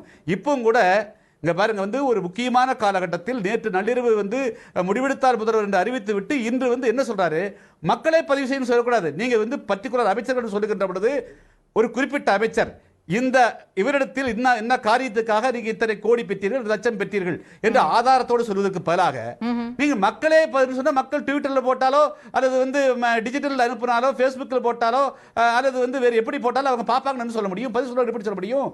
அது எப்படி தெரியும்? மக்களுக்கு தாலுகா ஆபீஸ் போறா ஒரு பட்டா வாங்குறதுக்கு அது ரேஷன் கார்டு வாங்குறதுக்கு 1000-2000 கொடுக்கறது தெரியாதா? அதுவா ஊழல்? நீங்க தன்னுடைய திரைத்துறையில் இருக்கக்கூடிய விஷயத்தையும் அவர் குறிப்பிட்டு சொல்லிருக்காரு. என் பங்குக்கு நான் திரைத்துறையில் நடக்கிறத சொல்றேன். இல்லையே சென்சார் சான்றிதழுக்கு மற்ற விஷயங்களுக்கு இந்த மாதிரி நடக்குது. இல்ல நோ நான் சொல்ல இல்ல அப்படின்னா நீங்க வந்து ஊழல் ஒழிக்கணும்னா திரைப்படத்தில் இருக்கக்கூடிய நடிகர்கள், நடிகைகள், இயக்குநர்கள், இசையமைப்பாளர்கள் உட்பட அனைவருமே அவர்கள் வாங்குற பணத்துக்கும் அவங்க கணக்கு காட்டுறதுக்கு வேறுபாடு அவர் முதல்ல இருந்து ஸ்டார்ட் பண்ணணும். கோடிக்கணக்கான ரூபாய் கள்ள பிரச்சனையை பேசுறதுக்கு தன்னுடைய துறையில இருந்து தான் அவர் தொடங்கணும் அப்படின்ற ஒரு கருத்துக்கள் முன்வைக்கப்படுது. சினிமா விட்டுட்டு முழு நேரம் அவர் அரசியலுக்கு வர தயாராக இருக்கிறாரா அப்படின்ற கேள்விகள் எழுப்பப்படுது. திரைத்துறையினருக்கு மட்டும் இது போன்ற கண்டிஷன்ஸ் எல்லாம் கொடுக்கப்படுது. மருத்துவர்கள் யாரும் அரசியலுக்கு வரக்கூடாது, வழக்கறிஞர்கள் யாரும் அரசியலுக்கு வரக்கூடாது. இன்னைக்கு அரசியல் இருக்கிற மருத்துவர்கள் எல்லாம் மருத்துவத்துறையை பூரா சரி பண்ணிட்டு தான் அரசியலுக்கு வந்திருக்காங்களா, இல்ல வழக்கறிஞர்கள் எல்லாம் அவங்களுடைய சட்ட ரீதியான துறைகளை சரி பண்ணிட்டு தான் வந்திருக்காங்களா அப்படின்ற கேள்விகள் கேட்டாங்க. இல்ல இல்ல இல்ல இல்ல இல்ல சொல்றேன். இல்ல நான் என்ன சொல்றேன், நாங்க வந்து திடீர்னு வந்து சட்டமன்ற உறுப்பினர் ஆகிரல. 16-17 வயசுல இருந்து அரசியலில் நேரடியாக ஈடுபட்டு மருத்துவக் கல்லூரி மாணவராக இருக்கிற போது அரசியலில் ஈடுபட்டு அதுக்கு பிறகு அரசியலில் ஈடுபட்டு வந்திருக்கிறோம். ஒவ்வொரு கட்சி இருந்து பார்த்தீங்கன்னா எம்ஜிஆர் சட்டமன்ற தமிழகத்தினுடைய முதலமைச்சராக இருந்த எம்ஜிஆருடைய வரலாறு எடுத்து பாருங்க. நேரடியாக முதலமைச்சராகல, திராவிட முன்னேற்ற கழகத்தில் சாதாரண தொண்டராகி ஒரு சட்டமன்ற உறுப்பினராகி கட்சியினுடைய பொருளாளராகி அதுக்கு பிறகுதான் வந்து அவர் வெளியே வர்றார். ஜெயலலிதா அவர்கள் திடீரென்று முதலமைச்சராகல, கட்சியினுடைய உறுப்பினராக்கப்படுகிறார், ராஜ்யசபை உறுப்பினராக்கப்படுகிறார், கட்சியினுடைய பொதுச் செயலாளராக்கப்படுகிறார். எம்ஜிஆருடைய மறைவுக்கு பிறகு அவர் வந்து பொதுச் செயலாளராக தேர்ந்தெடுக்கப்படுகிறார். அதுக்கு பிறகு முதலமைச்சராகிறார். இப்படித்தான் எல்லாரும் வந்திருக்கிறாங்க. அவரும் வரலாம், வந்து நீங்கள் சொன்னது போல பணியாற்றலாம், அப்புறம் சட்டமன்ற உறுப்பினராகலாம். ஏன் திரு விஜயகாந்த் அவர்கள் இந்த எந்த பயணமும் இல்லாமலே தான் நேரடியாக கட்சி தொடங்கினாரு? அந்த உதாரணமும் இருக்குல்ல. எத்தனை பேர் தமிழ்நாட்டு முதலமைச்சர் ஆவாங்க? நடிகர்கள் எத்தனை பேர் முதலமைச்சர் அரசியலுக்கு வரதுன்னா தமிழ்நாட்டு மக்களுடைய பிரச்சனை தெரிஞ்சிருக்க வேண்டாமா? எத்தனை பேர் வந்து இல்லங்க அதுதான் ஏன் திரைத்துறைக்கு மட்டும் அப்படி தனிமைப்படுத்தி பார்க்கப்படுதுன்னு கேக்குறேன். மற்ற எந்த துறையினருக்குமே வழக்கறிஞர்களுக்கோ இல்ல மற்ற சயின்டிஸ்டுக்கோ யாருக்குமே வந்து அவங்க வரக்கூடாது அரசியலுக்கு அப்படின்னு சொல்லப்படுறது இல்ல. திரைத்துறையினர் மட்டும் இவங்க வரக்கூடாதுன்னு ஏன் சொல்லப்படுது? அவர்கள் அரசியல் இருக்கிறார்கள். இங்க பாருங்க, அவர்கள் அரசியல இருக்கிறார்கள், இவர்கள் அரசியல நுழைகிறார்கள், வந்தவுடனே முதலமைச்சர் பதவிக்கு நேரா வழி போடுறாங்க. அதுதானே பிரச்சனை. எந்த வழக்கறிஞரும் எந்த டாக்டரும் எந்த பொறியியலாளரும் அல்லது வேற யாருமே நேரா முதலமைச்சர் பதவிக்கு வரணும்னு சொல்றது இல்ல. நடிகர்கள் மட்டும் தான் இந்த ஆசைப்படுறாங்க. குறிப்பா வந்து திரைத்துறையில எத்தனையோ பேர் இருக்கிறாங்க. 1000 படத்துக்கு பாடம் அமைத்தவர்கள், 10,000 பாடல் பாடியவர்கள், இயக்குனர்கள், துணை நடிகர்கள் எல்லாம் இருக்கிறாங்க. ஆனா அந்த செலக்டடா முன்னணியா இருக்கக்கூடிய நடிகர்கள் மட்டும் அல்லது ஒரு 10-20 படத்தில் நடிச்சு அறிமுகமாயிட்டா மட்டும் போதும், இந்த பவுடர் பூசி வெளியே வந்தா மட்டும் போதும், ஒரு 10 படத்தில் அறிமுகமாயிட்டா தளபதினு பட்டத்தை வச்சுக்கிறாங்க, மக்கள் தலைவர்னு வச்சுக்கிறான், புரட்சி தலைவர்னு வச்சுக்கிறான், என்னென்ன பட்டம் மட்டும் வச்சுட்டு உடனடியாக முதலமைச்சர் நாற்காலிக்கே ஆசைப்படுறாங்க. இவங்க எல்லாம் இவங்களுடைய கற்பனைகள் எல்லாம் இனிமேல் வெற்றி பெறாது, மக்கள் இவர்கள் நம்பிக்கை வைக்க மாட்டார்கள். இப்பொழுது கூட அமைச்சர் கமலஹாசன் அவர்கள் இந்த குற்றச்சாட்டை நேர்மையா வைக்கல. இவ்வளவு நேரம் என்ன செஞ்சிருக்கணும்? குறிப்பிட்ட இந்த அமைச்சர் இன்னாரிடத்தில் இந்த காரியத்துக்காக லஞ்சம் பெற்றார், என்னிடத்திலே ஆதாரம் இருக்கிறது சொல்லி இருந்தால் மக்கள் நம்புவார்கள்.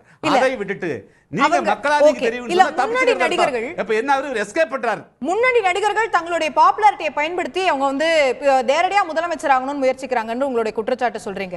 இந்த நடிகர்கள் மீதான பாப்புலாரிட்டியை அவர்களுடைய பாப்புலாரிட்டியை பயன்படுத்துறதுக்கு மற்ற இயக்கங்களும் கட்சிகளும் கூட முனைகிறதோ அப்படிங்கிற கேள்வி வருது. சண்டியர்னு ஒரு திரைப்படம் திரு கமலஹாசன் அவர்கள் செய்த போது டாக்டர் கிருஷ்ணசாமி அவர்கள் எதிர்த்தார். பின்னர் அதே திரைப்படம் வேற இதுல வந்து வெளிவந்துருச்சு. அப்போ இதற்கான இவ்வளவு எதிர்ப்புகள் வந்து வெளிவரல. அப்போ பாப்புலரா இருக்கிறவங்க செய்யறத மட்டும் தான் எதிர்க்கிறது அப்படிங்கிற ஒரு விஷயம் வந்து அரசியல் கட்சிகளுக்கும் இருக்கிறதோ அப்படின்ற கேள்வி வரலையா? இப்படி கேட்கலாமா? தந்தி டிவில ஒரு செய்தி வர்றதுக்கு இன்னொரு டிவி செய்தி வர்றதுக்கு வித்தியாசம் இல்லையா? இல்லையா? இருக்கு. கேள்வி பேப்பர்ல ஒரு செய்தி வருவதற்கும் இன்னொரு செய்தித்தாள் ஒரு செய்தி வருவதற்கும் வித்தியாசம் உண்டா இல்ல, முக்கியத்துவம் உண்டா இல்லையா? ஓகே. ஆனா கொள்கை ரீதியாக அதை எதிர்க்கக்கூடியவர்கள் அதே போலதான் அப்படிங்கறத கேள்வியா இருக்கு. எதிர்ப்புங்கிறது அதை செய்த அத ஒரு விஷயத்தை ஒரு பேரை வைத்தா இல்ல வந்து அது வந்து தவறான விஷயம்னு நினைக்கும்போது எங்க வந்தாலுமே அது தவறுதானே. சின்ன படமா இருந்தாலும் பெரிய படமா இருந்தாலும். இல்ல நீங்க பாருங்க, நீங்க கொஞ்சம் லிசன் பண்ணுங்க.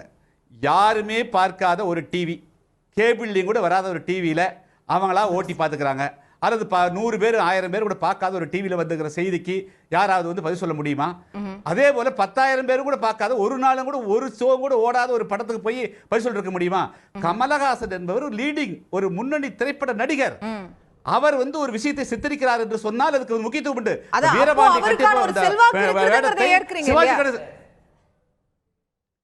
எங்க திரைப்படத்துக்குள் அவர் ஒரு முன்னணி நடிகர் நாம மறுத்தால் உலகம் ஒத்துக்குமா? நான் அதெல்லாம் மறுக்கல. கமலஹாசன் என்ற ஒரு முன்னணி நடிகர் இந்த சமூகத்தில் இருக்கக்கூடிய பிரச்சனைகளை உணர்ந்து கொள்ளாமல் இப்பொழுதும் கூட என்ன பிக் பாஸ்ல ஒரு பெண்மணி அந்த காயத்ரி ரகுராம் அவர்கள் சேரி பிகேவியர் ஜூலி பாஸ் சொல்ற போது அதையெல்லாம் தொகுப்பால் இருக்கக்கூடிய கண்டிக்கிறது கூட இவருக்கு மனசு இல்ல. இவருக்கு என்ன சமூக பற்று இருக்குது? சேரி கலாச்சாரம்ங்கிறது வந்து இவர் தாங்கிக்கிறாரா? இவர் எப்படி அவர் பயன்படுத்தல, அவர் அந்த நிகழ்ச்சியை எடிட்டிங் பண்ணல. இப்படி வச்சுக்கங்க. இங்க பாருங்க, இங்க நான் சொல்ற கேளுங்க. இப்ப நாங்க 6-7 பேர் இருக்கிறோம். இதுல யாராவது ஒருத்தர் தகாத வார்த்தை சொன்னால் நீங்கள் கண்டிப்பீர்களா? அதை தவிர்க்க சொல்லுவீங்களா? பேசாம அனுமதிப்பீங்களா? நிச்சயமா நான் கேக்குறேன். இப்ப சொல்லுங்க. நிச்சயமா. ஆனா அந்த இடத்துல அவர் இல்லையே, அந்த வார்த்தை பயன்படுத்தக்கூடிய இடத்துல அவர் இல்லையே. இப்ப நான் இங்க இருக்கிறேன், நான் கண்டிப்பேன். அது தொகுத்து இல்ல இல்ல யாரும் தெரியாம பேச கூடாது. வந்து அவர் முடிச்சிட்டாரு. அவர் அப்படியே தெரியாம எப்படி சொல்றீங்க? நீங்க பாத்தீங்களா? கிடையாது. அந்த நிகழ்ச்சி எழுதி கொடுத்தது அவர்தான் தெரியுமா உங்களுக்கு? எனக்கு தெரியும். அதுல நடிச்சவங்க இன்னைக்கு 2 பேர் இருக்காங்க. 2 பேர் நான் பாத்துர்க்கேன். நீங்க தான் பேச கூடாது. தெரிஞ்சிட்டு பாத்து பேசுங்க. அந்த ஸ்கிரிப்ட் அந்த நிகழ்ச்சிக்கு உரிமையாளர் அவர்தான். இல்ல ஐ அம் சாரி. இல்ல உங்களுக்கு தெரியாது. சாரி மணி. மயில்சாமி நான் வரேன். திரு டாக்டர் கிருஷ்ணசாமி விடைபெற வேண்டியிருக்கிறது. நான் அவரிடம் இறுதியான கருத்துக்களை கேட்கிறேன். உங்க இருவருடைய கருத்துக்களுக்கும் நான் வரேன். டாக்டர் கிருஷ்ணசாமி, எஸ் உங்களுடைய இறுதியான பார்வை நீங்க பதிவு செய்யுங்க. அதாவதுமா தமிழ்நாட்டில் அவர் கமலஹாசனோ அல்லது வேறு எந்த நடிகர்களோ சமூகத்தில் அரசியலில் தமிழக அரசியலோ இந்திய அரசியல் தேசிய அரசியலோ சர்வதேச அரசியலோ ஈடுபடுவதில் யாருக்கும் முரண்பாடு இருக்க முடியாது. அதே சமயத்தில் நேரடியாக ஒரே படியில் ஏறி நேராக முதலமைச்சர் நாற்காலிக்கு நான் பயணமாவேன், முடிவெடுத்தால் முதல்வர் என்று சொல்லக்கூடியது அது இனிமேல் தமிழகத்தில் நடக்காது. அது கற்பனையானது.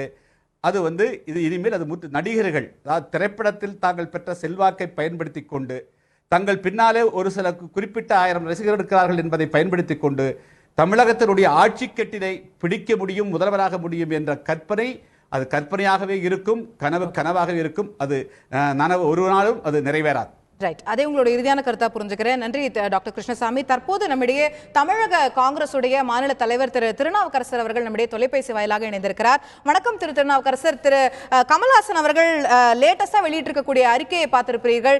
ஊழலுக்கான ஆதாரங்களை அமைச்சர்கள் கேட்டிருந்த போது மக்களே அந்த ஆதாரங்களை கொடுக்க முன்வர வேண்டும் என்று இணையம் மூலமாகவும் கொடுக்கலாம் என்று திரு கமல்ஹாசன் அவர்கள் ஒரு அறிக்கையை தற்போது சற்று நேரத்திற்கு முன் வெளியிட்டிருக்கிறார். இந்த அறிக்கை பற்றி உங்களுடைய பார்வை திரு திருநாவுக்கரசர். வணக்கங்க. இது அமைச்சர்கள் தானே கேட்டாங்க ஆதாரம் கொடுங்கன்னு, ஆதாரத்தை கொடுங்கன்னு சொல்லியிருக்காரு. அவர் ஒரு பொதுவான கருத்தை மக்கள் பேசுறது எல்லா ஊடகங்கள்ல, தொலைக்காட்சியில, அரசியல் தலைவர்கள் எல்லாம் அங்கங்க பிரச்சனைகள் வர்ற போது, ஊழலோ அல்லது அரசாங்க தவறுகளோ வர்ற போது சுட்டி காட்டுறாங்க. அது மாதிரி அவருக்கு வந்த தகவலுடைய அடிப்படையில ஒரு கருத்தை சொன்னார். அதுக்கு நாகரிகமா பதில் சொல்லிட்டு விட்டுருக்கலாம். அவரை தொடர்ந்து அவரை பிடிச்சி உள்ள போடணும், கைது பண்ணணும்னு மந்திரிகள்ல இருந்து ஆரம்பிச்சு, தைரியம் இருந்தால் கட்சி ஆரம்பிங்கன்னு சொல்லி, இருக்கிற கட்சி பத்தாதுன்னு அவரையும் கூப்பிட்டு இன்னொரு கட்சி ஆரம்பிங்கன்னு சொல்லி மந்திரிகள் தொடர்ந்து வம்புக்கு எடுத்துட்டே இருந்தாங்க. ஆதாரத்தை கொடுங்க. அவருடைய ரசிகர்கள்லாம் சொல்லி ஆதாரத்தெல்லாம் கொடுங்கிறாரு. இப்ப ஆதாரத்துக்கு மந்திரி எல்லாம் பரிசீலிட்டு இருக்கட்டும். ஆனா திரு திருநாவுக்கரசர், சற்று முன் நீங்க நிகழ்ச்சியிலையும் பார்த்திருப்பீங்க, என்ன விமர்சனம் திரு டாக்டர் கிருஷ்ணசாமி அவர்கள் உட்பட என்ன விமர்சனம் முன்வைக்கப்படுதுன்னா, ஆதாரம் அவரிடம் கேட்கும் போது அவர்கிட்ட ஆதாரம் இருந்தா அவர் காமிச்சிருக்கலாம், அதை விடுத்து மக்களிடம் அந்த பணியை விடுவது சரியான்ற விமர்சனம் முன்வைக்கப்படுது. ஏங்க ஆதாரம் எல்லாரும் ஆதாரத்தை என்ன சயின்டிஸ்ட் மாதிரி ஒவ்வொருத்தரும் கண்டுபிடிக்க செய்யறாங்க. யார் குற்றச்சாட்டு சொல்றாங்களோ அவங்களுக்கு வர்ற தகவலை வச்சுதானே சொல்றாங்க. நான் குற்றச்சாட்டு சொல்லணும்னா எனக்கு தெரிஞ்சிருக்கணும், இல்ல 4 பேர் எனக்கு தகவல் சொல்லுவாங்க. அது மாதிரி அவர்கிட்ட டைரக்டா தொடர்பு இருக்கு. அவருடைய ரசிகர்கள் அவங்கள்ட்ட தெரிஞ்ச தகவல் அவர் அனுப்புங்கன்னு சொல்றாரு. மற்ற அரசியல் கட்சி தலைவர்கள் அவங்க தொண்டர்களோ, அவங்க மாவட்ட தலைவர்களோ, மாவட்ட செயலாளர்களோ, எங்க மாவட்டத்தில் எப்படி நடக்குது, எங்க ஒன்றியத்தில் எப்படி நடக்குதுன்னு தகவல் சொல்றதை வச்சு அந்த தலைவர்கள் பேசுறாங்க. அவருடைய ரசிகர் மன்றமோ அவர்கிட்ட தொடர்பு இருக்கவங்களோ கொடுக்குற ஆதாரங்களை எனக்கு அனுப்புங்க, மந்திரிகளுக்கு அனுப்புங்க, பதில் சொல்லட்டும்னு சொல்றாரு. அதுல ஒண்ணும் இல்லையா, இன்ஃபர்மேஷன் கண்டுபிடிக்கணும், எல்லாம் சயின்டிஸ்ட் மாதிரி புகுந்து ஆராய்ச்சி பண்ணி தான் கண்டுபிடிச்சு குற்றச்சாட்டு சொல்லணும் அவசியம் இல்லையே. ரைட், நன்றி திரு திருநாவுக்கரசர். இந்த நிகழ்ச்சியிலிருந்து உங்களுடைய கருத்துக்களை பகிர்ந்து கொண்டதற்கு. தற்போது நம்மிடையே திராவிட முன்னேற்ற கழகத்தைச் சேர்ந்த மாநிலங்களவை உறுப்பினர் திரு TKS இளங்கோவன் அவர்கள் தொலைபேசி வாயிலாக இணைந்திருக்கிறார். அவரிடம் சில கருத்துக்களை கேட்கலாம். வணக்கம் திரு இளங்கோவன். திரு கமல்ஹாசனுடைய அவர்களுடைய சமீபத்திய அறிக்கையை பார்த்திருப்பீர்கள். ஊழலுக்கான புகார்களுக்கு ஆதாரங்கள் கேட்ட அமைச்சர்களுக்கு மக்களே ஆதாரங்களை கொடுக்க வேண்டும் என்று அறிக்கையில் தெரிவித்திருக்கிறார். இது பற்றி உங்களுடைய பார்வை. இதைத்தான் நாங்களும் சொல்லி வருகிறோம். தொடர்ந்து இது ஊழல் அரசாங்கம், ஊழல் அமைச்சரவை என்று சொல்லி வருகிறோம். பல புகார்களுக்கு அமைச்சரவை ஆளாகி இருக்கிறது என்று சொல்லி இருக்கிறோம். மத்திய அரசே CBI வருவாய்த்துறையை வைத்து பல அமைச்சர்கள் வீட்டில் சோதனை செய்ததெல்லாம் எடுத்து சொல்லி இருக்கிறோம். அவர் ஒரு மனிதராக, காலையிலே நான் சொன்னது போல, அவர் ஒரு நாட்டின் ஒரு மனிதர் பிரஜையாக குற்றச்சாட்டை சொல்லும் பொழுது அதற்கு விளக்கம் கொடுக்காமல் அவருக்கு என்ன தெரியும் என்று கேட்பதன் மூலம் இப்பொழுது அவருக்கு தனக்கு என்ன தெரியும் என்பதை காட்டி இருக்கிறார் என்றுதான் தோன்றுகிறது. இதுல புகார் என்ன, அமைச்சர்கள் சார்பில் விமர்சனம் என்ன வைக்கப்படுது அப்படின்னா, நீங்களே சொன்னது போல நாங்கள் சொன்னதை தான் திரு கமல்ஹாசன் அவர்களும் சொல்கிறார் அப்படின்னு சொல்றீங்க. அமைச்சர்களும் அதை தான் கேட்கிறாங்க. ஏன் திமுக சொல்வதையே திரு கமல்ஹாசன் அவர்கள் சொல்கிறார், திமுகவுக்கு ஆதரவாக செயல்படுகிறாரான்னு அவங்க கேட்கிறாங்க. ஊழல் நாங்கள் மட்டுமா சொன்னோம், இருக்கிற அனைத்து அரசியல் கட்சிகளும் சொல்றதுங்க. திமுக மட்டும் சொன்னது என்றால் அவர் இப்ப பாரதிய ஜனதா கட்சி சொல்லவில்லை, ஆனால் அவர்கள் தான் சோதனை செய்தவர்கள். பாட்டாளி மக்கள் கட்சி சொல்கிறது, விஜயகாந்த் சொல்கிறார், இன்றைக்கு இருக்கிற கம்யூனிஸ்ட் கட்சிகள் சொல்கிறார்கள், எல்லா கட்சிகளும் சொல்கிறார்கள். இப்பொழுது அந்த கருத்தை அவரும் வலியுறுத்துகிறார் என்று நாங்கள் சொன்னோமே தவிர, எங்களுக்கு ஆதரவான கருத்து, நாங்கள் சொல்ற கருத்தை அவரும் உறுதிப்படுத்துகிறார் என்று சொன்னோமே தவிர, அரசியல் ரீதியாக எங்களுக்கு அதில் ஆதாயம் பார்க்கவில்லை. ஏனென்றால் அனைத்து எதிர்கட்சிகளும் இந்த குற்றச்சாட்டை தான் வைக்கின்றன. இந்த ஒரு அறிக்கையின் மூலமாக நேரடியாக மக்களே ஆதாரங்களை கொடுங்கள் என்று அவர் கேட்டிருக்கும் போது, அமைச்சர்களுடைய பெயரை குறிப்பிட்டு அவர் அந்த அறிக்கையில பேசியிருக்கிறார் அப்படின்னு சொல்லும் போது, திரு கமல்ஹாசன் அவர்கள் முழுமையாக அரசியலுக்கு நேரடியாக வருவதற்கு தயாராகி விட்டார் நினைக்கிறீங்களா உங்களுடைய அனுபவத்துல? பத்திரிகைகள் எழுதுகின்றன, ஊழல் நடந்து கொண்டிருக்கு. அப்படியே பத்திரிகைகள் எல்லாம் அரசியலுக்கு வருகிறார்கள் என்று சொல்ல முடியுமா? ஒரு பொதுவான கருத்தை ஒரு தவறை சுட்டி காட்டுகிற உரிமை இந்த நாட்டின் பிரஜைக்கு உண்டு என்கிற வகையிலே அவர் சொல்லி இருப்பதாகத்தான் கருதுகிறேன். அவர் ஒரு போராட்டத்துக்கு தன்னை தயார்படுத்திக் கொண்டிருக்கிறார் என்று தோன்றுகிறதை தவிர அரசியலுக்கு வருவது போன்ற எந்த தோற்றமும் எனக்கு தெரியவில்லை. வந்தாலும் அதை யாரும் தடுக்க முடியாது. Right, okay. சோ அது அவருடைய விருப்பம் அப்படிங்கிறது உங்களோட பார்வை. ஒரு பிரஜையாக தன்னுடைய வருத்தத்தை வெளிப்படுத்துறதா தான் நீங்க பாக்குறீங்கன்னு நான் புரிஞ்சுக்கிறேன். நன்றி திரு இளங்கோவன், இந்த நிகழ்ச்சியிலிருந்து உங்களுடைய கருத்துக்களை பதிவு செய்ததற்கு. நான் திரு கோவை செல்வராஜ் அவர்கள்ட்ட கொண்டு போக நினைக்கிறது, தொடர்ந்து சொல்லப்படக்கூடிய கருத்துக்கள், திரு கமல்ஹாசன் அவர்களுமே அவரோட அறிக்கையில சொல்றாரு, ஆதாரம் இருந்தால் கொடுங்கள்னு அமைச்சர்கள் கேட்டுட்டே இருந்தாங்க, ஆணையிட்டாங்க, அதனால இந்த அறிக்கை அப்படின்னு சொல்லி. அப்போ அமைச்சர்கள் அத்தனை கிட்டத்தட்ட ஒரு 7-8 துறைகளுடைய அமைச்சர்கள் மீண்டும் மீண்டும் திரு கமல்ஹாசன் அவர்களை தாக்கி பேசும்போது அவர்களே அவருடைய அரசியல் பாதையை இன்னும் அடுத்த கட்டத்திற்கு நகர்த்தி செல்கிறார்கள். திரு கமல்ஹாசன் அவர்களே அரசியலுக்கு வரும்படி அமைச்சர்களுடைய பேச்சும் ஒரு காரணமாக இருக்கிறது அப்படின்ற விமர்சனம் முன்வைக்கப்படுது. அவர் அரசியலுக்கு வர வேண்டாம் நாங்கள் சொல்லவே இல்லையே. நான் ஒன்றும் அவர் எதிரியாவே நினைக்கல. முதல்ல நான் என்ன சொல்றேன், இப்போ அவர் இவ்வளவு சொல்றாரு, எதிரியாவே நினைக்காம ஒருமையில பேசுவாங்க. எது ஒருமையிலன்னா அவர் ஒருமையான வார்த்தையை பயன்படுத்தி இருக்காரு, அதை சுட்டி காட்டுறக்கா சொன்னேன் நான். அந்த வார்த்தை எல்லாம் சொல்றதுக்கு அவருக்கு ஒரு தகுதி வேணும். திரு அன்பழகன் ஒருமையில பேசினாரு. அவரை இதெல்லாம் முன்னாடியே நடந்த விஷயங்கள், இது அமைச்சர்கள் அவர் ஏற்கனவே ஒருமையில அதெல்லாம் இவங்களும் அவரும் பேசுனாங்க. அதை பேசி சப்ஜெக்ட் முடியற நேரத்தில் மறுபடியும் அவர் பேசிட்டு இருக்காருன்னு என்ன அர்த்தம்? அதுக்கு பேரு திமுகவோட முகமூடியா வேலை செய்யறாருன்னு அர்த்தம். எப்படிங்க? இல்ல அவரு ஸ்டாலின் அவருக்கு நன்றி சொன்னா இவரு ட்விட்டர்ல போடுறாரு. ரெண்டு பேரும் அப்படியே அந்த வார்த்தையை சொல்ல முடியல, அவ்வளவு வரவாடுறாங்க ரெண்டு பேரு. இல்லங்க திரு கமல்ஹாசன் அவர்கள் இவ்வளவு துறைகள்ல அன்னைக்கு அஜித் பேசினப்ப ஏன் ஒரு வாயை திறக்கலங்கிறதுக்கு அண்ணா சொல்ல மாட்டேங்கிறாரு. நான் இப்ப சொல்றேன், நான் என்ன சொல்றேன், திமுகவுடைய அனுதாபி, திமுகவுடைய முகமூடி, அதனால அவர் சொல்ல மாட்டாரு அப்படின்னு உங்களுடைய குற்றச்சாட்டாவே இருக்கட்டும். நீங்க உங்களுடைய கருத்து அரசாங்கம் தெரியல, அது ஒரு அமைப்பு, ஒரு அமைப்பு. நீ ஊழல்ங்கறாரு. இல்ல நான் கேக்குற சொல்லுங்க. இல்ல அவர் திராவிட முன்னேற்ற கழகத்தை சார்ந்தே ஒரு விஷயத்தை சொல்றாருன்னு ஒரு வாதத்துக்காக வெச்சுக்கோங்க. அவர் சொல்லக்கூடிய குற்றச்சாட்டுகளுக்கு ஆதாரபூர்வமாக அமைச்சர்கள் பதில் அளிக்கணுமா, அல்லது அவரை தனிப்பட்ட முறையில ஒருமையில பேசுறதோ தாக்குதலோ எந்த இடத்துல சரியா இருக்கும்? யாரும் ஒருமையில பேசணும் விரும்புறது இல்ல. இவரும் பேசுறாரு, அவங்களும் உணர்ச்சி வசப்பட்டு பேசுறாங்க. இதுதான் விஷயம். நான் என்ன கேக்குறேன், மக்களுக்கு ரசிகர்களும் அவர் சொன்னாரு, ரசிகர்களும் மக்களும் ஊழலை பத்தி சொல்லிட்டு, நான் என்ன சொல்றோம், தமிழ்நாட்டில் ஏதாவது ஒரு துறையில் அப்படியே அண்ணா மயில்சாமி சொன்ன மாதிரி ஆஸ்பத்திரியில எங்காவது ஒரு ரேஷன் கார்டு வாங்குறாங்க, பணம் வாங்குறாங்கன்னா அந்த ஊழலை சொல்லட்டும், அதை அந்த துறை மூலமா கண்டிச்சு நடவடிக்கை எடுப்போம். நான் என்ன கேட்கிறேன், நீ துறைனா ஒரு பர்டிகுலரா இந்த மாதிரி ஊழல் இந்த மாதிரி சொல்லாம பொத்தாம் பொதுவா பேசிட்டு இருக்கிற. இப்போ பேசுறாரு, இப்ப என்ன சொல்றாரு அவரு, மக்கள் சொல்லுவாங்க மக்கள் சொல்லுவாங்கிறாரு. மக்கள் என்ன சொல்லுவாங்க? அப்புறம் அப்படியே நீங்க சொன்னீங்க சென்சார் போர்டை பத்தி. சென்சார் போர்டு யாருது? கேள்வியே வேறையா இருந்தது. என்னுடைய கேள்வி அமைச்சர்கள் பேசுவது சரியாங்கிறது. ஏன்னா அதிமுக துணை பொதுச் செயலாளர் திரு டிடிவி தினகரன் கூட இன்னைக்கு என்ன சொல்லிருக்காரு, அமைச்சர்கள் கண்ணியமாக பேசியிருக்கலாம், நாகரிகமா தங்களுடைய கருத்துக்களை தெரிவிச்சிருக்காங்க. இவர் பேசுறதுனால உணர்ச்சி வசப்பட்டு அவங்களும் பேசலாம், இவங்களும் பேசிட்டு இருக்காங்க. நான் என்ன சொல்றேன், நீங்க அப்படியே சென்சார் போர்டு பத்தி சொன்னீங்க, அது மத்திய அரசோட நிறுவனம். அது சென்சார் போர்டுக்கு தமிழ்நாட்டுக்கு சம்பந்தம் இல்லை. மாநில அரசு கட்டுப்பாடு இருக்கு. மாநில அரசு கட்டுப்பாடு இருக்கு. அவர் வரி விலக்கு பத்தி பேசுறாரு. சினிமாவில் வரி விலக்கு அளிக்கிறேன் பேர் வழின்னு ஒவ்வொரு படத்திற்கும் தனிச்சான்றிதழ் வழங்க நடக்கும் லஞ்ச நாடகங்களுக்கு சினிமா துறைக்கு தான் 2007 இருந்து 2013 வரைக்கும் 7 வருஷத்துக்கு குறைந்த முதலீட்டுல தயாரிச்சவங்களுக்கு மானியம் கொடுக்கறதுக்கு இன்னைக்கு முதலமைச்சர் அறிவிச்சிருக்காரு. அது ரொம்ப கஷ்டம், அதுவே பெரிய கஷ்டம். 7 வருஷம் கழிச்சு அவார்டுகளை கொடுக்கறாங்க. தற்போது தொலைபேசி வாயிலாக நம்முடைய இந்திய கம்யூனிஸ்ட் கட்சியுடைய மாநில செயலாளர் திரு முத்தரசன் அவர்கள் இணைந்திருக்கிறார். அவருடைய கருத்தையும் இது சார்ந்து கேட்கலாம். திரு கமல்ஹாசன் அவர்களுடைய அரசியல் பிரவேசம் நடக்கவிருக்கிறது அப்படின்னு நீங்களும் கணிக்கிறீங்களா திரு முத்தரசன்? இன்று அவர் அறிவித்திருக்கக்கூடிய இந்த ஒரு அறிக்கையை நீங்க எப்படி பாக்குறீங்க திரு முத்தரசன்? அதாவது எல்லாருமே ஒரு அரசியல் இருக்கதான் செய்யறாங்க. அரசியல் யாரும் புதுசெல்லாம் ஒண்ணு வர்றதுக்கு இல்ல. எந்த அரசியலையும் இல்லைன்னு அப்படின்னு சொல்றவங்க கூட அது கூட ஒரு அரசியல் தான். கமல் பொதுவா தமிழ்நாட்டுல எல்லா துறைகளிலும் ஊழல் நடைபெறுகிறது என்று ஒரு பொதுவாக சொன்னார். ஆனால் அவர் சொல்வதற்கு முன்னதாகவே உச்சநீதிமன்றம் சொல்லியிருக்கிறது, தேர்தல் ஆணையம் சொல்லியிருக்கிறது, அதிகாரப்பூர்வமான அரசின் அமைப்புகளே சொல்லியிருக்கிறது. தமிழ்நாட்டுல பல அமைச்சர்கள் வீட்டுல வருமான வரி துறை சோதனையிட்டது. இப்பொழுது பெங்களூரு சிறையில 2 கோடி ரூபாயில் லஞ்சம் கொடுத்ததாக குற்றச்சாட்டு இப்படி எல்லாம் வருகிறது. இப்படி எல்லாம் வருகிற பொழுது அவர் தமிழகத்தை சேர்ந்தவர், தமிழ்நாட்டுல பல்வேறு துறைகளில் ஊழல் நடைபெறுகிறது என்று ஒரு பொதுவாக ஒரு கருத்தை சொன்னார்.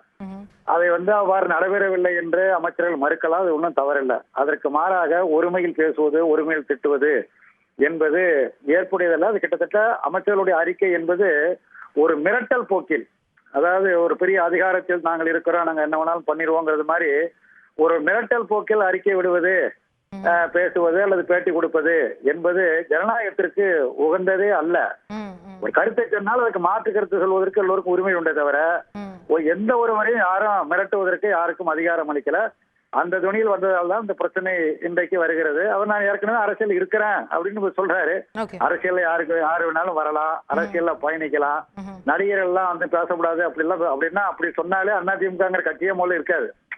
எம்ஜிஆர் வந்து இப்ப பிரபல நடிகராக தான் இருந்தாரு, அவர் ஒரு அரசியல் இருந்தாரு, அப்புறம் தணிக்கை தொடங்கினாரு. அதே மாதிரி ஜெயலலிதா அவங்கலாம் திரைப்படத்துறையில நடிச்சிட்டு தான் இருந்தாங்க, அதுக்கு பிறகுதான் அரசியலுக்கு வந்தாங்க. ஆகவே ஒரு நடிகர் என்கிற முறையில ஒரு ஊதாசனப்படுத்தி பேசுவது என்பதெல்லாம் ஏற்புடையது அல்ல. இந்த அறிக்கையை பார்த்த பிறகு ஒரு அமைச்சருடைய பெயரை குறிப்பிட்டு நேரடியாக பதில் அளித்திருக்கிறார். ஓடிக்கொண்டிருக்கக்கூடிய பல சந்தேகங்களுக்கு விளையடிக்கக்கூடியவைகளை ஒரு பதில் அறிக்கையை திரு கமலஹாசன் அவர்கள் கொடுத்திருக்கும் போது அவர் அரசியலுக்கு வந்து விடுவார் அப்படிங்கிறது உங்களுடைய கணிப்பா, இல்ல இது வந்து வெறும் ஒரு பதில கொடுக்கக்கூடிய ஒரு அறிக்கையா தான் இருக்கிறதுன்னு பாக்குறீங்க? அவர் அரசியலுக்கு வர்றாரா வரலையாவது அவர் தீர்மானிக்க வேண்டிய விஷயம். பட் அதே நேரத்துல அவர் ஒரு பதில சொல்றார். மறுத்து அமைச்சர்களுடைய என்ன மிரட்டுறீங்களா அப்படின்னு அவர் கேள்வி கேட்கிறாரு. சில குறிப்பிட்ட விஷயங்களை அவர் வெளிப்படுத்துறாரு. அவர் வெளிப்படுத்துவதற்கு உரிமை உண்டு. அரசியலுக்கு நேரடியாக வருவதா வராமல் இருப்பதா என்பது குறித்து அவர் தான் முடிவு செய்ய வேண்டும். அது அவர் விருப்பத்தை பொறுத்தது. ரைட். நன்றி திரு முத்தரசன், நிகழ்ச்சியிலிருந்து உங்களுடைய கருத்துக்களை பதிவு செய்ததற்கு. எல்லாருடைய கருத்துக்களையும் கேட்டோம். நான் திரு அகிலன் அவர்களுடைய கருத்தையும் இந்த விஷயத்துல பெற விரும்புறேன். திரு கமலஹாசன் அவர்களுடைய இந்த சமீபத்திய அறிக்கை மக்களை உங்களை தான் ஆதாரங்கள் கொடுங்க அப்படின்னு சொல்லி அழைக்கிறாரு. நீங்க எப்படி பாக்குறீங்க? இப்போவும் அவர் தேர்தல் அரசியலுக்குள்ள வர மாதிரி தெரியல. அவர் ஸ்வச் பாரத்துக்கு எப்படி ஒரு விழிப்புணர்வு ஏற்படுத்தினாரோ, இல்லை புற்றுநோய் சம்பந்தமான ஒரு விழிப்புணர்வு எப்படி இருந்துச்சோ அதே மாதிரி ஊழலுக்கு எதிரான ஒரு விழிப்புணர்வு ஏற்படுத்த முயற்சிக்கிறார் தான் நான் நினைக்கிறேன். ஊழல் எதிர்த்து மக்களும் குரல் கொடுக்கணும், ஒவ்வொரு ஆளும் குரல் கொடுக்கணும் அப்படிங்கறத அவர் எதிர்பார்க்கிறார். சோ இது வந்து மக்களுக்கு வந்து ஒரு விழிப்புணர்வு சொல்வது போல, ஒரு பிரச்சாரம் செய்வது போல தான் விஷயங்களை செய்யறாருன்னு சொல்லி. சோ தன்னை முன்னிலைப்படுத்தி அவர் செய்யல அப்படின்னு நினைக்கிறேன். அப்படி தோணல, விழிப்புணர்வு மாதிரி தான் தெரியுது. ஓகே. சோ உங்களிடம் தான் வந்து ஆதாரங்களை கொடுங்கள் அப்படின்னு சொல்லி மக்களிடம், பொதுவானவர்களிடம் வந்து அவர் சாமானியர்களிடம் வந்து கேட்டிருக்கிறாரு. அப்போ இதற்கான ஒரு வரவேற்பு எப்படி இருக்கும் நீங்க எதிர்பார்க்க? நிச்சயமா எல்லாருமே முன் வரணும் அப்படிங்கிறது தான். ஒரு பயம் இருக்கு. இப்போ ஆதாரத்தை எடுத்துகிட்டு போனால் இதை பற்றின ஆக்ஷன் எடுப்பாங்களா அப்படிங்கிற ஒரு பயம் இருக்குது. இல்லை வேறு ஏதாவது பிரச்சனைகள் நமக்கு வருமா அப்படிங்கிற பயம் இருக்குது. இது எல்லாத்தையும் மீறி நம்ம அந்த ஆதாரத்தை கொண்டு போய் சேர்க்கணும் அப்படிங்கிறது தான். அந்த ஆதாரத்தை வந்து அவர் கொடுக்காம பால உங்கள்கிட்ட தள்ளி விட்டாரோன்னு நினைக்கிறீங்களா? இல்லை, அவருக்கு பிரச்சனை வரும்போது அவர் ஆதாரத்தை கொடுக்கட்டும். எங்களோட பிரச்சனையை நாங்கள் தானே பார்க்கணும். நாங்களாம் ஓட்டு போய் கேட்கணுமா? Okay, right. நம்மோடு தற்போது தொலைபேசி வாயிலாக மார்க்சிஸ்ட் கம்யூனிஸ்ட் கட்சியுடைய மாநில செயலாளர் திரு ஜி ராமகிருஷ்ணன் அவர்கள் இணைந்திருக்கிறார். வணக்கம் திரு ராமகிருஷ்ணன். திரு கமலஹாசன் அவர்களுடைய சமீபத்திய அறிக்கை பற்றிய உங்களுடைய பார்வை. ஏற்கனவே மாநிலத்துல அரசு நிர்வாகத்துல ஆட்சியில் ஊழல் உள்ளது, மலிந்து விட்டது அப்படின்னு கமலஹாசன் வந்து அறிக்கை விட்டதுக்காக அவர் அமைச்சர்கள் கடுமையா சாடினாங்க, மிரட்டினாங்க. ஒரு நடிகர், ஒரு குடிமகன் வாக்காளர்கள் அடிப்படையில அரசு நிர்வாகத்தை பற்றி ஊழல் இருந்தா சொல்வதற்கு அவர் உரிமை உண்டு. விமர்சனத்துக்கு அமைச்சர்கள் பதில் சொல்லணும். பதில் சொல்றதுக்கு மாறாக ஒரு நடிகர் கமலஹாசன் வந்து அப்படி சொல்லவே கூடாது, மிரட்டுற துணியில அமைச்சர்கள் பேசுனதையும் அரசியல் கட்சி தலைவர்கள் எல்லாரும் கண்டிச்சோம். இப்ப அவர் வந்து அவருடைய ரசிகர் மன்றங்கள் ஊழல் ஆதாரங்கள் இருந்தால் நீங்க அரசுக்கு அனுப்புன்னு சொல்லி சொல்லியிருக்காரு. சரியானதுதான். ஆனா இந்த அரசு ஊழல் இருந்தால் விபரத்தோட ஆதாரத்தோட அரசுக்கு அனுப்ப வேண்டும் என்று ரசிகர்களுக்கு வேண்டுகோள் விட்டது சரியான கருத்து. ஆனா இந்த அரசாங்கம் நடவடிக்கை எடுக்க மாட்டாங்க. மார்க்சிஸ்ட் கம்யூனிஸ்ட் கட்சி சார்பாக நாங்க வந்து உயர்நீதிமன்றத்தில் வழக்கு தொடுத்திருக்கிறோம். அரசு நிர்வாகத்தில் ஊழல் இருந்தால் நடவடிக்கை எடுப்பதற்காக, ஊழலை தடுப்பதற்காக மத்தியில லோக்பால் சட்டம் வந்த பிறகு மாநில அரசுகள் லோக் ஆயுக்தா சட்டம் கொண்டு வர வேண்டும் என்று லோக்பால் சட்டம் சொல்லுது. இந்த நடப்பு சட்டமன்ற கூட்டத்திலே சட்டம் கொண்டு வந்து நாங்க சொல்லியிருந்தோம். சட்டமன்றத்தோடு முடிஞ்சு போச்சு. ஆகவே லோக் ஆயுக்தா சட்டத்தை கொண்டு வந்து ஊழலை தடுப்பதற்கு நடவடிக்கை எடுக்க வேண்டும் என்பதுதான் மார்க்சிஸ்ட் கம்யூனிஸ்ட் கட்சி சார்பாக வலியுறுத்த கடமைப்பட்டிருக்காரு. நன்றி திரு ஜி ராமகிருஷ்ணன். நிகழ்ச்சியிலிருந்து உங்களுடைய கருத்துக்களை தெரிவித்ததற்கு. திரு மயில்சாமி அவர்கள்ட்ட ஒரு கேள்வி. பாரதிய ஜனதா கட்சியோட தேசிய செயலாளர் திரு ராஜா எழுப்பக்கூடிய ஒரு கேள்வி. விஸ்வரூபம் படத்துக்கு ஒரு பிரச்சனை வந்தப்போ படம் வெளியிட முடியாம போச்சு அப்படின்னு சொன்னப்போ நான் இந்த நாட்டை விட்டே போயிடுவேன் அப்படின்னு திரு கமலஹாசன் அவர்கள் சொல்றாரு. அப்போ நாளைக்கு அரசியல் தலைவர் ஆன பிறகும் இதே மாதிரியான கருத்துக்களை சொல்வாரா? ஒரு தைரியம் மிக்க ஒரு தலைவனாக தன்னை முன்னிறுத்தி இருக்கிறாரா திரு கமலஹாசன் கேள்வி. இன்னொன்னு ஏதோ சொன்னான்னு கேள்விப்பட்டேன், ஏதோ முதுகெலும்பு அப்படின்ட்டு திரு ராஜா அவர்கள் விமர்சனம். முதுகெலும்பு இல்லை கோலை அப்படின்னு சொன்னார். அதாவது ஒரு மனிதனுக்கு ஒரு பிரச்சனை வரும்போது தான் பல பிரச்சனைகள் உருவாகும். எனக்கு எந்த பிரச்சனை நான் பாட்டு கம்முன்னு உட்காந்துட்டு இருக்கிறேன். இப்போ நம்ம பேசிட்டு இருக்கும்போது எனக்கு சைடில் கிண்ணாருன்னா என்ன பண்ணுவேன்? பதிலுக்கு நானும் கிள்ளுவேன். இந்த மாதிரி பிரச்சனை வந்துச்சு, அது ரிலீஃப் ஆகலை, என் மன அழுத்தத்தில் நான் அப்படி பேசிட்டேன். அதை வச்சு நம்ம பிரச்சனைகள் வரும்போது தானே ஒரு தலைமைத்துவம் வெளிப்படணும். அதுதான் அவருக்கு அந்த பிரச்சனை அவர் ஒரு சரியான தலைமை பண்பை வெளிப்படுத்தி இருக்கிறாரா அந்த நேரத்துல தானே கேள்வியா இருக்கு. என்னன்னா ஒண்ணு தெரிஞ்சுக்கங்க, அன்னைக்கு நான் வெளியே போயிருவேன் சொல்றது ஒரு தலைமைக்கான சொல்றேன், விஷயத்த சொல்றேன். அதாவது ஒரு ஜெயலலிதா அம்மா அவர்கள் அன்னைக்கு முதலமைச்சர், நான் வெளியே போயிடுவேன் அப்படிங்கிற அளவுக்கு பிரச்சனை கொடுத்து இருக்கு ஒரு சொல்லிட்டாங்கன்னு வச்சுக்கோங்க. சென்ட்ரல் கவர்மெண்ட்லேருந்து எத்தனையோ மினிஸ்டர் வந்து மேடம் அப்பாயின்மெண்ட்டே கிடைக்கல அப்படின்னு பேட்டி கொடுத்தவங்கலாம் நம்ம பார்த்துருக்கோமே. பின்னர் அவங்களே சந்திச்சாங்க. அது அவங்க அதே அமைச்சர் அதே முதலமைச்சரை சந்திச்சாங்க. கரெக்ட். அது அவங்க, அதாவது அவங்க ஓகேன்னு சொன்னதுக்கு அப்புறம் தானே, நீங்களாம் உள்ள போலையே, டெல்லி மினிஸ்டர் தானே. சரி, அப்படி சொல்கிறேன். இப்போ கமலஹாசனுக்கு முதுகெலும்பு இல்லை, அவர் ஒரு கோழை அப்படின்னு சொல்கிறேமே, ஜெயலலிதா அம்மா இருக்கும் வரை ஒரு நீட் இப்போ எஜுகேஷனோ உள்ள ஜிஎஸ்டி வரையும் உள்ளே கொண்டு வர முடியலையே. அவங்க இறந்த உடனே கொண்டு வரீங்கன்னு அப்படி இப்போ நீங்கள் வேறு செய்யலாம். அப்போ மத்திய அரசுக்கே முதுகெலும்பு இல்லைன்னு நான் சொல்லிக்கலாமா? கரெக்ட் தானே? இல்லைங்க, நான் இதில் எழுப்பக்கூடிய கேள்வி, தனக்கு திரு கமலஹாசன் அவர்கள் இன்னைக்கு வந்து அரசியல் விஷயங்கள் வந்து பேசுறாரு, அரசியல் ரீதியாக விமர்சனங்களை முன்வைக்கிறாரு. அப்போ அவர் அரசியலுக்கு வருவாரான்ற கேள்வி எழும்போது அவருடைய தலைமை பண்பு எப்படி இருக்கிறதுன்றதான் கேள்வியாது. தனக்கு பிரச்சனை வரும்போது நான் நாட்டை விட்டே போயிடுவேன் அப்படின்னு சொன்ன ஒரு நபர் அவர் வந்து நாளைக்கு அரசியல் கட்சி தொடங்கி இல்ல அவர் வந்து ஒரு மக்கள் வாக்களிச்சு ஒரு தலைமை பொறுப்பு வந்தார், மீண்டும் அதையே சொல்வாரான்னு அவர் கேட்கிறார். எனக்கும் சரி இவருக்கும் சரி யாராருக்கு எந்தெந்த பிரச்சனை வருதோ அப்பதான் சொல்ல முடியும். ஒருவேளை இந்த ராஜா சார் கேட்ட கேள்விக்கு கமலஹாசன் அவர்கள் பிஜேபியில் இருந்திருந்தா அந்த கேள்வி கேட்க மாட்டார். இல்ல, கமலஹாசன் அவர்கள் பிஜேபியில் இல்லையா? இருந்திருந்தா சொல்றேன், இருந்திருந்தா கேட்க மாட்டார். சண்டியர் திரைப்படம் வந்தபோது என்ன பண்ணார்? அவர் வந்து திரு கமலஹாசன் அவர்கள் ஒரு விஷயத்தை முன்னெடுக்கிறார், ஒரு கருத்தை முன்வைக்கிறார். நான் சண்டியர்ன்ற பேர்ல ஒரு திரைப்படம் எடுக்கிறேன் அப்படின்னு சொல்லி அவர் சொல்றாரு. பிரச்சனை வருது, உடனே பேரை மாத்திடுறேன் அப்படின்றாரு. விஸ்வரூபம் திரைப்படத்துக்கு ஒரு பிரச்சனை வருது, உடனே நான் காட்சிகள் எல்லாம் நீக்கிறேன் அப்படின்றாரு. அப்ப தன்னுடைய கருத்துல பின்வாங்கி கொண்டே இருக்கக்கூடியவரா இருக்கிறார். ஒரு சென்ட்ரல் மினிஸ்டரே வந்து அப்பாயின்மெண்ட் கொடுக்க மாட்டாங்கறாங்கன்னா அப்ப இவங்க எவ்வளவு சாங்கா இருப்பாங்க? அந்த பிரச்சனை ரிலீஃப் ஆக முடியுமா? நீங்க அதெல்லாம் இல்லங்க, இந்த பிரச்சனையை ஏற்படுத்தியது முதலமைச்சர் இல்லையே. விஸ்வரூபத்துல பிரச்சனை ஏற்படுத்தினது முதலமைச்சரா? சண்டியர்ல பிரச்சனை ஏற்படுத்தினது முதலமைச்சரா? சில குழுக்கள் சண்டியர் பிரச்சனையில சில அரசியல் கட்சிகள் எதிர்க்கிறாங்க, விஸ்வரூப பிரச்சனையில இஸ்லாமியர்கள் எதிர்க்கிறாங்க. அப்போ ஒண்ணு நான் ஏற்கனவே செஞ்ச விஷயம் சரிதான் அப்படின்னு ஸ்ட்ராங்கா நிக்கணும். இல்ல நான் வந்து நம்ம நாட்டுல முதல்ல வந்து அறியாமை கம்மி. அப்போ கருத்தும் நான் சொல்லணும், படமும் ஓடணும், எனக்கு எந்த அரசியல் ரீதியான பிரச்சனையும் வரக்கூடாது. மூணுமே எப்படி ஒரே நேரத்துல? முதல்ல நான் என்ன எடுத்திருக்கேன்னு சென்சார் போர்டு அனௌன்ஸ் பண்ணிட்டுமே, படம் பாருங்க, அப்புறமா முடிவெடுங்க. அதாவது ஒரு தியேட்டர் என்ன பண்ணிட்டானா இந்த படம் ரிலீஸே ஆகக்கூடாதுன்னா இல்ல, விஸ்வரூபம் முதல்ல பார்த்ததுக்கு அப்புறம் சாரி சார் நான் வேற மாதிரி நினைச்சிட்டேன். அந்த மாதிரி எவ்வளவு பேர் அரசியல் தெரிஞ்சவங்களா முதல் ரீலே வந்து கரெக்டா பண்ணவங்களா இருக்காங்க. அதான் விஸ்வரூபம் படம் சென்சாருக்கு போய் வந்த படம் தான். அப்போ திரு கமலஹாசன் அவர்கள் என்ன சொல்லிருக்கணும்? 1000 பேர் எதிர்த்தாலும் சென்சார்ல என் படம் கிளியர் ஆயிடுச்சு, நான் இப்படிதான் ரிலீஸ் பண்ணுவேன் அப்படின்னு ஒண்ணு நின்றுக்கணும். அதாவதுங்க இல்ல அந்த மாதிரியான கருத்துக்கள் நீங்க விஸ்வரூபத்தை சொல்றீங்க, உலகம் சுற்றுவாழிவின் எம்ஜிஆர் படத்துக்கு இந்த பிரச்சனை இருந்ததுங்க. அப்புறம் அந்த படத்தை அதற்கு வந்து ஒரு குறிப்பிட்ட குழுவினரோ ஒரு குறிப்பிட்ட தரப்பினர் வந்து மறுப்பு தெரிவிச்சு அதுக்கப்புறம் அந்த படம் பின்வாங்கப்பட்டதா? அந்த படத்துல சில காட்சிகள் நீக்கப்பட்டதா? அதாவது ஒண்ணு தெரிஞ்சுக்கணும், ஒரு 20-30 வருஷத்துக்கு முன்னால இவ்வளவு அரசியல் கட்சி கிடையாது. ஒருத்தர் ஜாதி பேர் சொல்லியே கூப்பிட்டுப்பாங்க. கண்டிப்பாக நான் பார்த்திருக்கேன், நான் காதல் கிட்ட படத்தில் இருக்கு, நாகேஷ் சார் கூப்பிடுவாரு, ஜாதி பேர் என்ன ரெட்டியாரவர்களே நல்லா இருக்கீங்களா பாரு, என்ன நாய்க்கிறவர்கள் நல்லா இருக்காங்க. அப்ப அது தெரியல. இப்ப நிறைய கட்சிகள் ஜாதி அடிப்படையில் வந்ததுனால அந்த பேரை சொல்லும் போது நம்மளுக்கு பிரச்சனை ஆகுது. திரு செல்வப்பிறந்தகை குறுக்கிடுவார். இல்ல, நாட்டை விட்டு வெளியேறுவன்னு அவர் சொன்னதுக்கு எவ்வளவு வந்து அழுத்தம் இருந்திருக்கணும், எவ்வளவு ஒரு சாதாரணமா தன்னுடைய தாய் நாட்டை விட்டு வெளியேறுவேன்னு சொல்றது அவ்வளவு சாதாரண விஷயமா? அவரை எவ்வளவு வந்து திமுகவுடைய செயல் தலைவர் திரு ஸ்டாலின் அவர்களுக்கு வராத நெருக்கடியா? திரு கருணாநிதி அவர்களுக்கு வராத நெருக்கடியா? திரு திருநாவுக்கரசர் அவர்களுக்கு வராத நெருக்கடியா? அவர்கள் நெருக்கடிகளை தாண்டிதானே அரசியல் களத்துல இருக்கிறாங்க. அவர்கள்லாம் தினம் தினம் மக்களை சந்தித்துக் கொண்டிருக்கிறார்கள், அரசியல் இருக்காங்க, சட்டமன்ற உறுப்பினர், பாராளுமன்ற உறுப்பினர், அமைச்சரா இருந்திருக்காங்க.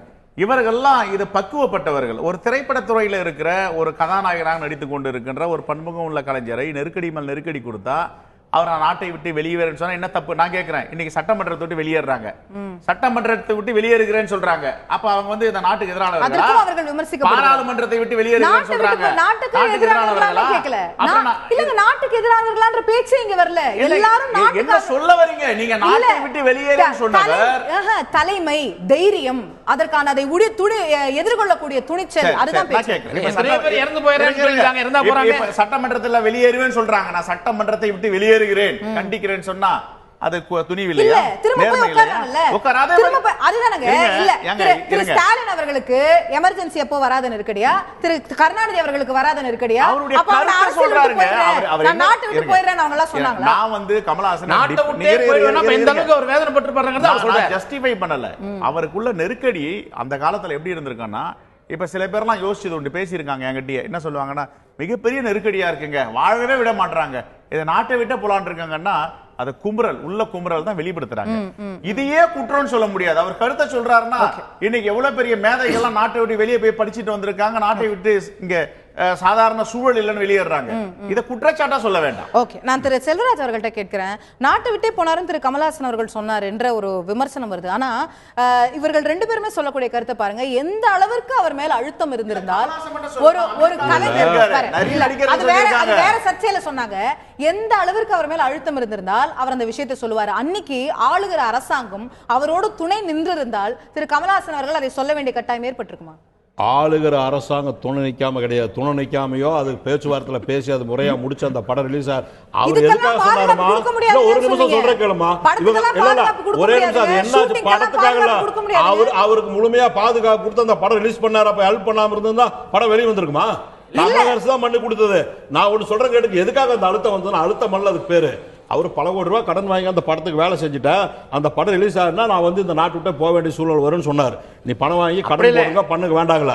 நீங்க வந்து ஒரு சமுதாயத்தை ஒரு மதத்தை துன்புறுத்துகிற மாதிரி எல்லாம் உணர்வுகளை தூண்டுற மாதிரி எல்லாம் ஒரு காட்சியில கொடுத்ததுனால அந்த சமுதாயம் உங்களை எதிர்த்தது. அதனால அந்த மாதிரி நீங்க ஏன் எப்ப பார்த்தாலும் ஒரு மக்களை மனசை புண்படுத்துற மாதிரி நிகழ்ச்சிகளை செய்யறதுனால தானே பிரச்சனை வருது.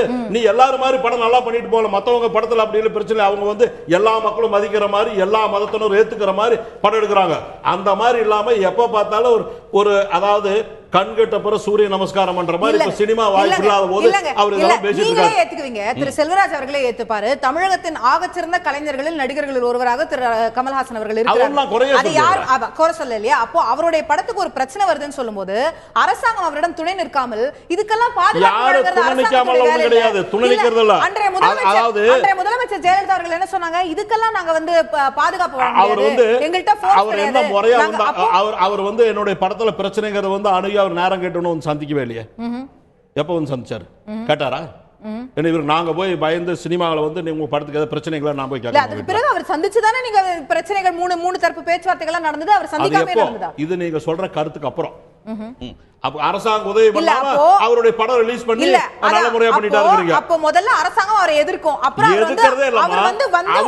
அவருக்கு நமக்கு தேவையே இல்லாத விஷயம். இங்க பாரு, நான் ஒன்னு சொல்றேன் கேளுங்க. அவர் வந்து இப்போ அவரை பத்தி யாரும் ஒன்றும் பிரச்சனையே இல்லை. நீங்க வாங்க அரசியல் பண்ணுங்க, உங்களை யார் வேண்டாங்கிறா? அரசியலில் வந்து உங்களை யாரும் தடுக்க முடியாது. அரசியலுக்கு வாங்க, சந்தோஷமா வாங்க, மக்கள் பிரச்சனை கையில் எடுங்க, மக்களுக்காக போராடுங்க, உங்களை யார் வேண்டாங்க.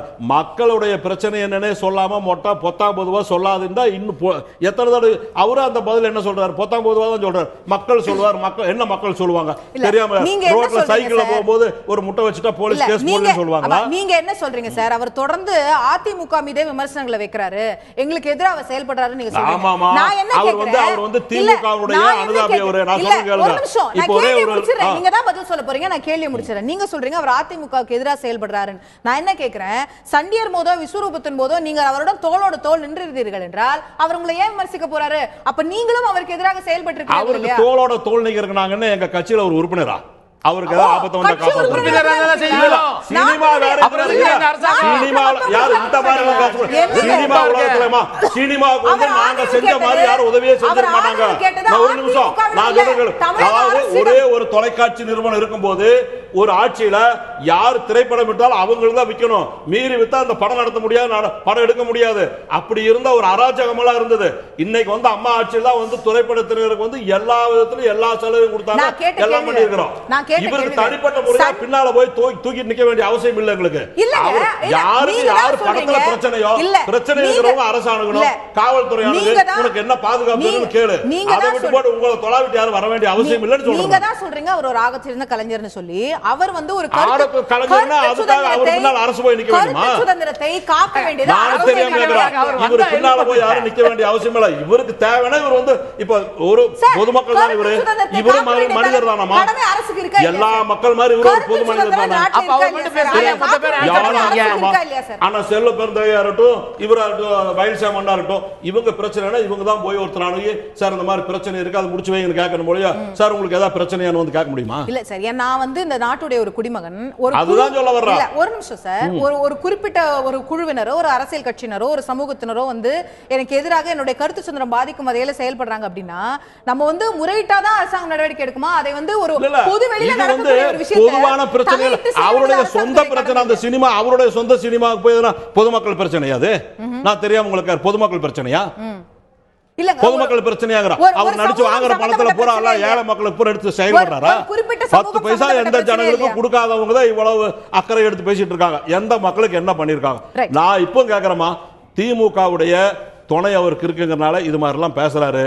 இப்போ சொல்றேன் கேட்டுங்க, வடிவேல் மரியாதைக்குரிய வடிவேலை வந்து பயன்படுத்திட்டாங்க, கடைசியில் அம்போன்னு விட்டாங்க, இப்போ இருக்கணும் தெரியாம இருக்காரு. அந்த நிலைக்கு நீங்களும் போயிட வேண்டாம். தயவு செய்து கமலஹாசனுக்கு ஒரு வேண்டுகோளா இந்த நிகழ்ச்சி மூலமா சொல்றேன். அது வேண்டுகோளா எச்சரிக்கையா? ஆமா, வேண்டுகோளா தான் சொல்றேன். ஏமாந்துடாதீங்கன்னு சொல்றேன். ரைட். திரு மயில்சாமி அவர்கள்ட்ட நான் கேட்க நினைக்கிறது, என்ன ஒப்பீடு சொல்லப்படுது அப்படின்னா, திரு எம்ஜிஆர் அவர்களோ ஜெயலலிதா அவர்களோ சினிமாவில் இருக்கும் போதே தொடர்ந்து ஒரு அரசியல் பயணத்தை மேற்கொண்டுட்டு இருந்தாங்க, பல கட்சிகள் அங்கம் வகிச்சுட்டு இருந்தாங்க. ஆனா இன்னைக்கு திரு கமல்ஹாசன் அவர்கள் சொல்லும் போது இவ்வளவு நாளா ஒரு அரசியல் பயணம் கிடையாது, திடீர்னு வந்த உடனே ஒரு அரசியல்ல வந்து ஒரு ரொம்ப நாள் கழிச்சு திடீர்னு அரசியல்ல குதிக்கிறாரு அப்படின்னு சொல்லும் போது அதற்கு வந்து சோபிக்க முடியுமா? மக்கள் ஆதரவு இருக்குமா? நல்ல விஷயம் தான், நல்ல கேள்வி இது. அதே காலகட்டத்தில் அப்படியே கொஞ்சம் தாண்டி வந்து பார்த்தீங்கன்னா, முதல் முறையாக முதலமைச்சராக வந்ததுக்கப்புறம் ரஜினிகாந்த் சார் டிவியில் பேசினார் தெரியுமா? அதுதான் அது பாதிச்சது. அந்த பாதிப்புல தான் அந்த ஆட்சி இழக்கப்பட்டது. அதுக்கப்புறம் தெரியாம கேட்கிறேன், 96ல திரு ரஜினிகாந்த் அவர்கள் குரலே கொடுக்கலன்னு வச்சுக்குவோம், அப்ப முடிவு வேற மாதிரி இருந்திருக்கும் நம்புறீங்களா? இல்ல, அப்போ வந்திருக்க மாட்டாங்க. ஆனா பட் இப்படி சொல்லுவாங்க, 40க்கு 20க்கு 20 சைக்கிள் சின்னம்லாம் எப்படி வரும்? யோசனை பண்ணி பாருங்க. புது கட்சி அன்னைக்கு தான் ஆரம்பிக்கிறாங்க, திமுக சேர்றாங்க. அப்போ டாக்டர் கிருஷ்ணசாமி அவர்கள் சொல்றது போல அரசியல்ல ஒரு சக்தியாக வேணா இருக்கலாம், ஆனா தலைமை பொறுப்புக்கு வர முடியாதுன்னு அவர் சொல்றாரு. அது கரெக்ட், அவர் சொன்னது கரெக்ட். அவர் திருப்பி நானும் பதில் சொல்றேன். அதுக்கப்புறம் விஜயகாந்த் சார் வந்தார், பிரச்சனை சொல்லிட்டேன். எனவே இப்ப ரஜினிகாந்த் கமல் சார் வந்ததுக்கு அப்புறம் சரி, இன்னும் சில நடிகர்களா வந்தால், அவர் எப்படி நடிகர்களா வந்தா தனிப்பட்ட முறையில் ஆட்சி ஆள முடியாதுன்னு சொன்னாரோ அதே மாதிரி இனிமேல் தமிழ்நாட்டில் இவங்கெல்லாம் கட்சி ஆரம்பிச்சிட்டாங்கன்னா எந்த ஒரு கட்சியும் தனிப்பெருமாய் வர முடியாது. இல்லங்க, அவங்க அப்போ இதுக்கு முன் அவர்களுடைய அரசியல் செயல்பாடுகள் இருந்திருக்கா அப்படிங்கிறது தான் எங்க கேள்வி. திரு எம்ஜிஆர் அவர்களுக்கு இருந்ததோ திரு ஜெயலலிதா அவர்களுக்கு இருந்தது போலயோ, இன்னைக்கு அவர் ட்விட்டர்ல இந்த அறிக்கையை போடும்போது என்ன குறிப்பிட்டாரு? என்ன குறிப்பிடுறாரு? தமிழக குடிமக்களுக்கும் என் தலைமையை ஏற்ற தொண்டர் படைக்கும் இது சமர்ப்பணம் அப்படின்னு சொல்றாரு. அப்போ அவர் ஒரு தலைமையை ஏற்க தயாராகிறாரு, அவருக்கு ஒரு தொண்டர்படை இருக்குது அப்படிங்கறத எஸ்டாப்ளிஷ் பண்றாரு. அப்படின்னு சொல்லும்போது இவ்வளவு நாள் அவர் வந்து ஒரு அரசியல் பயணம் அவருக்கு இருந்திருக்கா? திடீர்னு அப்படி ஒரு தலைமையை ஏற்றிட முடியுமான்ற கேள்வி. திடீர்னு இப்படி பேசுறதுனால ஒருவேளை அவருக்கு அரசியல் வருவாங்கன்னு இப்ப நிறைய தலைவர் பேசினாங்கல்ல, அதே மாதிரிதான். அதுதான் கேக்குறேன். அப்போ அவர் திரு எம்ஜிஆர் அவர்களோ ஜெயலலிதா அவர்களோ நம்ம உதாரணமா சொன்னா, அவர்கள் வந்து இருக்கும் போது அவங்களுக்கு இந்த மாதிரி பிரச்சனை கிடையாது. அதாவது இந்த மாதிரி ஒரு டிஸ்டர்பன்ஸ், ஒரு பிரச்சனைகள், அதாவது நான் விமர்சனம் பண்ற மாதிரி பிரச்சனை கிடையாது. நான் என்ன கேக்குறேன், அப்ப அவங்கள மாதிரி இவரும் வந்துருவாரு நம்ம சொல்லிர முடியுமான்னு கேக்குறேன். இவருக்கு பின்னாடி ஒரு அரசியல் பயணம் இல்ல. அதெல்லாம் சொன்னது கரெக்ட் தான். இனிமேல் தமிழ்நாட்டில் சொல்றேன், நடிகராகட்டும் சரி, அரசியல்வாதி ஆகட்டும், யாருமே இனிமேல் தனிப்பட்ட மெஜாரிட்டிங்கிறது கிடையாது. அவர் வந்து நடிகர் வர முடியாது சொல்றது உண்மைதான். யாருமே ரஜினி சாரும் சரி, கமல் சாரும் சரி, யாருமே வந்து புதுசா வந்து முதலமைச்சர் பதவிக்கு வர முடியாது. அதே மாதிரி அரசியல் கட்சிகளும் இனிமேல் தனிப்பட்ட முறையில் வர முடியாது. இல்ல, கமலஹாசனுக்கு வந்து அரசியல் பின்னணி இல்லைன்னு நம்ம மறுக்க முடியாது. ஏன்னா அவருடைய தந்தை பரமக்குடி சீனிவாச ஐயங்கார் மிகப்பெரிய சுதந்திர போராட்ட வீரர், பலமுறை சிறைக்கு சென்றிருக்காரு, காமராஜர்கிட்ட உற்ற தோழனா இருந்திருக்காரு, காந்தியடிகளை சந்திச்சிருக்காரு. எப்படி அவருக்கு அரசியல் தொடர்பு இல்லைன்னு சொல்றீங்க? இல்ல, எல்லாருக்குமே அரசியல். திரு கமலஹாசனே என்ன சொல்றாரு, நாட்டில் இருக்கிற எல்லா குடிமகளுக்கும் அரசியல் தொடர்பு இருக்குன்னு சொல்றாரு, வாக்களிக்க ஒவ்வொருவரும் அரசியல் இருக்குன்னு சொல்றாரு. அது வேற. ஆனா கட்சி அரசியல், தேர்தல் அரசியல். சரி, யாருதான் அரசியல் தொடர்போட அரசியலுக்கு வராங்க? எம்ஜி ராமச்சந்திரன் வந்து அரசியலுக்கு வரும்போது அரசியல் தொடர்போட வந்தாரா? ஒரு அரசியலுக்கு வந்தா தான் தொடர்பே ஏற்படும். ஆமா, அவர் வந்து தொடர்பு எங்க அவருடைய நடிப்பு, அவருடைய திரைப்பட கரியரும், அவருடைய அரசியல் கரியரும் பேரலலா நகர்ந்தது. அதே போல ஜெயலலிதா. இல்ல, நான் என்ன கேக்குறேன், எங்க யாட்ஸ்டிக் இருக்கு எப்படி அரசியலுக்கு வரணும்னு? இப்ப ஜெயலலிதா ஆட்சிக்கு அரசியலுக்கு வரும்போது ஏதாவது ஒரு பின்னணியோட வந்தாங்களா? அப்படிதான் வரணுமான்னு நான் கேக்குறேன். ஆனா கமலஹாசனுக்கு அந்த பின்னணி இருக்குல்ல, அவருடைய தந்தை சுதந்திர போராட்ட வீரர், காங்கிரஸ் பெரியக்கத்துல இருந்தவர். நான் கேக்குறது அப்படிதான் யாரும் வரணும்னு எந்த ரூலும் இல்ல. ஆனா அப்படி வந்தவர்களுக்கும் திடீர்னு வர்றவங்களுக்கும் இவரா சோபிக்க முடியுமா அவங்களுக்கும் கேக்குறேன். நடிகர்களை வந்து வித்தியாசப்படுத்தி கமலஹாசனை பார்க்க முடியும் தெரியுங்களா? ஒரு விஷயத்துல எல்லாரும் ரசிகர் மன்றம் வச்சிருக்காங்க. கமலஹாசன் ரசிகர் மன்றம் தெரியுங்களா? முதல் நற்பரி மன்றம் ஆரம்பிச்சது கமலஹாசன் தான். அது அந்த விதத்துல அந்த காலகட்டத்தில் ரஜினிகாந்த் எல்லாருமே ரசிகர் மன்றம் வச்சாங்க. ஆனா அந்த காலகட்டத்தில் நற்பணி மன்றம் வச்சவரு நிறைய ரத்த தானங்கள், ரத்த தான முகாம்கள் இது மாதிரிலாம் அவங்க நற்பணி மன்றம் செஞ்சிருக்காங்க. ஒருத்தர் குறை சொல்லி குற்றம் சொல்லி பார்க்க கூடாது. அந்த பார்வையை தவிர்க்கணும் அரசியல் கட்சி தலைவர்கள். ரைட், நான் திரு அகிலன் அவர்கள்ட்ட கொண்டு போக நினைக்கிறது. இந்த வாக்கியத்தை எப்படி புரிஞ்சுக்கிறீங்க? திரு கமலஹாசன் அவர்களுடைய அறிக்கையில இது தமிழக குடிமக்களுக்கும் என் தலைமையை ஏற்ற தொண்டர் படைக்கும் சமர்ப்பணம் அப்படின்னு சொல்லி இந்த அறிக்கையை வெளியிடுறாரு. அப்போ நீங்க முதல்ல வந்து அவர் ஒரு பிரச்சார யுக்தியா தான் இதை செய்யறாருன்ற ஒரு கருத்தை முன் வச்சீங்க. ஆனா இந்த வாசகம் ஒரு தலைமையை ஏற்கிறாருன்ற கேள்வி எழுப்புது. தலைமையை ஏற்ற அவங்க தொண்டர்கள் அப்படிங்கறத அவர் குறிப்பிட்டது அவங்க ரசிகர் மன்றத்தை தான். அந்த ரசிகர்கள்னு சொல்லிருக்காங்க. தொண்டர்கள்னு வார்த்தையை பயன்படுத்தும் போதே அவர் ஒரு அரசியல் தலைவரா தன்னை முன்னிறுத்துகிறாருன்ற கேள்வி வருது. இல்ல, தொண்டு செய்யறதுக்காக அந்த தொண்டர்களை பயன்படுத்துறாருன்னு நான் நினைக்கிறேன். அந்த அவர்களோட நற்பணி மன்றத்தை சேர்ந்தவங்க மக்களுக்கு தொண்டு செய்யணும் அப்படிங்கிறதுக்காக அந்த தொண்டர்கள் அப்படிங்கறத பயன்படுத்துறாங்கன்னு எனக்கு தோணுது. கடைசி வரைக்கும் ஒரு அரசியலுக்கு வராருன்னு வரமாட்டாருன்னு எனக்கு தோணுது. வரமாட்டாருன்றதா உங்களுடைய கேள்வி. ரைட், நான் திரு செல்வராஜ் அவர்கள்ட்ட கேட்க நினைக்கிறது, பெங்களூர் சிறையில் வந்து ஒரு முறைகேடு நடந்திருக்கிறது, 2 கோடி ரூபாய் லஞ்சம் கொடுக்கப்பட்டிருக்கிறதா சசிகலா அவர்கள் மீது புகார் எழுந்திருக்கிறதுன்னு கேட்கும்போது அதற்கு அமைச்சர்கள் யாரும் இவ்வளவு கருத்துக்கள் சொன்னதா தெரியல. இன்ஃபேக்ட் அந்த கேள்வியை தவிர்க்கிறாங்க செய்தியாளர்கள் சந்திப்புல. ஆனா திரு கமலஹாசன் அவர்களுடைய பிரச்சனைக்கு அவ்வளவு முக்கியத்துவம் கொடுத்து அனைத்து அமைச்சர்களும் பேசுறாங்க அப்படின்னு சொல்லும்போது அதுல ஒரு முரண்பாடு தெரியலையா? எந்த விஷயத்துக்கு முக்கியத்துவம் கொடுக்கிறார்கள் தமிழக அமைச்சர்கள் அப்படிங்கிறது? இல்லை, அவர் வந்து அரசாங்கத்தில் வந்து இந்த மாதிரி பிரச்சனை இருக்குது, இதெல்லாம் பண்ணணும், இது சீர் செய்யணும், இப்படி இருக்குது அப்படின்னு சொன்னால் நிச்சயமாக யாருமே பதில் சொல்ல மாட்டோம். பொதுவாக சொல்ல வேண்டாம், நீங்கள் எதுனாலும் நேரடியாக குற்றச்சாட்டு இருந்தால் இதை சொல்லுங்கள், நாங்கள் அதை சொல்லுங்கன்னு தான் சொல்கிற மொழியே வேற ஒன்றும் இல்லை. அவரும் வந்து அவர் என்ன செய்யணும், மற்ற அரசியல் கட்சி தலைவர் மாதிரி இவரும் தைரியமாக இந்த மாதிரி இருக்குது, இந்த மாதிரி பிரச்சனைன்னு சொல்லட்டும், அதுக்கு நம்ம பதில் சொல்கிறோம். இல்ல, அதே விஷயத்துல சசிகலா அவர்கள் மீதான புகார் பற்றி கேள்வி எழுப்பும்போது பதில் அளிக்கவே மறுக்கிறார். அது வந்து விசாரணைக்கு போட்டு உத்தரவு போட்டாங்க, அது விசாரணை நடக்குறாங்க, அது வந்து உண்மையா போய் என்னங்கிறது வெளிய வந்து போறோம். முக்கியத்துவம் கொடுக்கல திரு கமலஹாசன் சொல்லிருக்காரு, அந்த கருத்துக்கு நாங்க முக்கியத்துவம் கொடுக்கல, இல்ல வந்து அந்த கருத்து ஆதாரம் இருந்தா சொல்லட்டும் நாங்க பாத்துக்கிறோம் அப்படின்னு சொல்லி அதோட முடிஞ்சிருக்கும். ஆனா அவர் மீதான தாக்குதல், அவர் மீதான வந்து இல்ல கடுமையான சொற்கள் அப்படின்னு வரும்போது தானே இந்த விஷயம் அடுத்தடுத்த கட்டத்துக்கு நகருது. இல்ல, அவரும் அடுத்தடுத்து போயிட்டு தான் இருக்காரு, அப்புறம் அடுத்தடுத்து வரும்போது அது பதில் சொல்லாம இருக்க முடியாது இல்லையா? Okay, right. நான் தற்போது நம்மிடையே தொலைபேசி வாயிலாக தமிழக ஜவுளித்துறை அமைச்சர் திரு OS மணியன் அவர்கள் இணைந்திருக்கிறார். வணக்கம் திரு மணியன், நிகழ்ச்சியில் இணைந்ததற்கு நன்றி. திரு கமலஹாசன் அவர்கள் தற்போது சற்று நேரத்திற்கு முன் ஒரு அறிக்கையை வெளியிட்டிருக்கிறார், நீங்களும் அதை பார்த்திருப்பீங்க. தொடர்ந்து தமிழக அமைச்சர்கள் ஊழல் குற்றச்சாட்டுகளுக்கு என்னிடம் ஆதாரம் கேட்கிறார்கள், அந்த ஆதாரத்தை மக்களே கொடுக்கட்டும், சமூக வலைதளங்கள் வாயிலாக, இணையம் வாயிலாக, டிஜிட்டலா உங்களுக்கு ஏற்பட்டிருக்கக்கூடிய பிரச்சனைகளை நீங்களே பதிவு செய்யுங்கன்னு மக்களிடம் அந்த பணியை கொடுத்திருக்கிறார். இதை நீங்க எப்படி பாக்குறீங்க திரு OS மணியன்?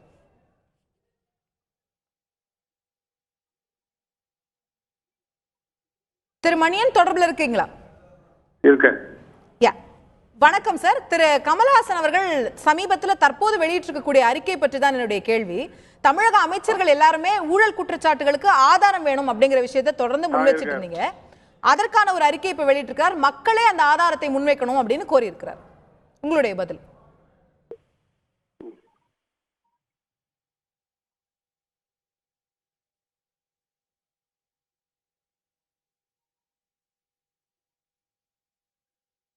அதாவது என்னை பொறுத்தவரை கமலஹாசன் என்பவர் ஒரு தலை சிறந்த நடிகர், ரசிகர்கள் விரும்பி பார்க்கிற ஒரு கதாநாயகன். அவர் இதுவரை அரசியல்வாதி ஆகவில்லை. அவர் அரசியல்வாதி ஆகி அரசியல் கருத்துக்களை முன்வைப்பாரானால் அவருக்கு நாம் பதில் சொல்ல வேண்டியதுதான். அவர் இன்னும் கதாநாயகனாக திரைப்படத்துறையில நடிகராக இருக்கிற அவருக்கு இப்போதைக்கு பதில் சொல்ல வேண்டிய அவசியம் வரவில்லை என்றே நான் கருதுகிறேன். அமைச்சர், அவர் அரசியலுக்கு வந்தா பதில் சொல்லுவோம் அப்படின்னு குறிப்பிட்டிருந்தீங்க. ஆனா அவர் வைத்திருப்பது அதிமுகன்ற ஒரு அரசியல் ரீதியான விமர்சனமா இல்ல வந்து ஆட்சி ரீதியான விமர்சனமா? ஒரு ஆட்சியில ஊழல் குற்றச்சாட்டுகள் இருக்கிறதுன்னு சொன்னா அது அரசியல் இருக்கிறவங்க தான் அந்த விஷயத்தை எழுப்பணும்னு ஏதாவது கட்டாயம் இருக்கா அமைச்சர்?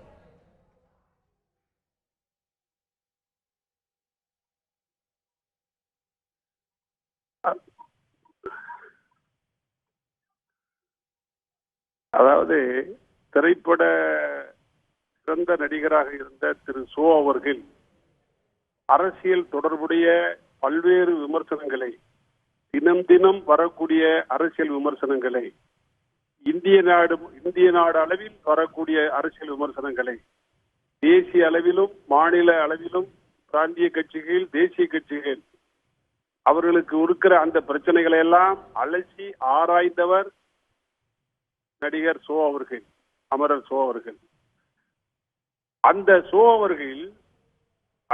அவர்கள் நடிகராக இருந்து அவர் நாடாளுமன்ற மாநிலங்களவை உறுப்பினராக பொறுப்பேற்று அந்த நாடாளுமன்ற மாநிலங்களவையில் அவர் என்னென்ன சாதித்தார், அவர் அரசியல்வாதியாகி நேரடியாக அரசியலுக்கு வந்து அவர் எதையெல்லாம் இந்த நாட்டுக்கு செய்து கொடுத்திருக்கிறார், நாடாளுமன்றத்திலே அவருடைய பணிகள் இன்றைக்கு எந்த அளவுக்கு நினைவிலே இருக்கக்கூடியதாக இருக்கிறது என்பதையெல்லாம் நீங்கள் பார்க்க வேண்டும்.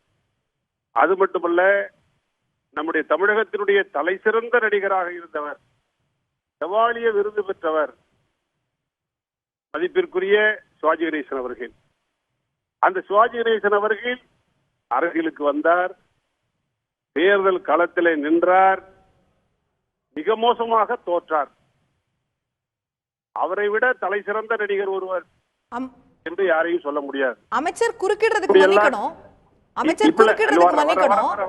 வர இப்படியெல்லாம் தலை சிறந்த நடிகர்கள் அரசியலில் என்ன செய்துவிட்டு போயிருக்கிறார்கள்? ஒன்றும் செய்ய முடியவில்லை. எனவேதான் திரு கமலஹாசன் அவர்கள் திரையுலகத்தில் இன்னும் சாதிக்க வேண்டியது நிறைய இருக்கிறது.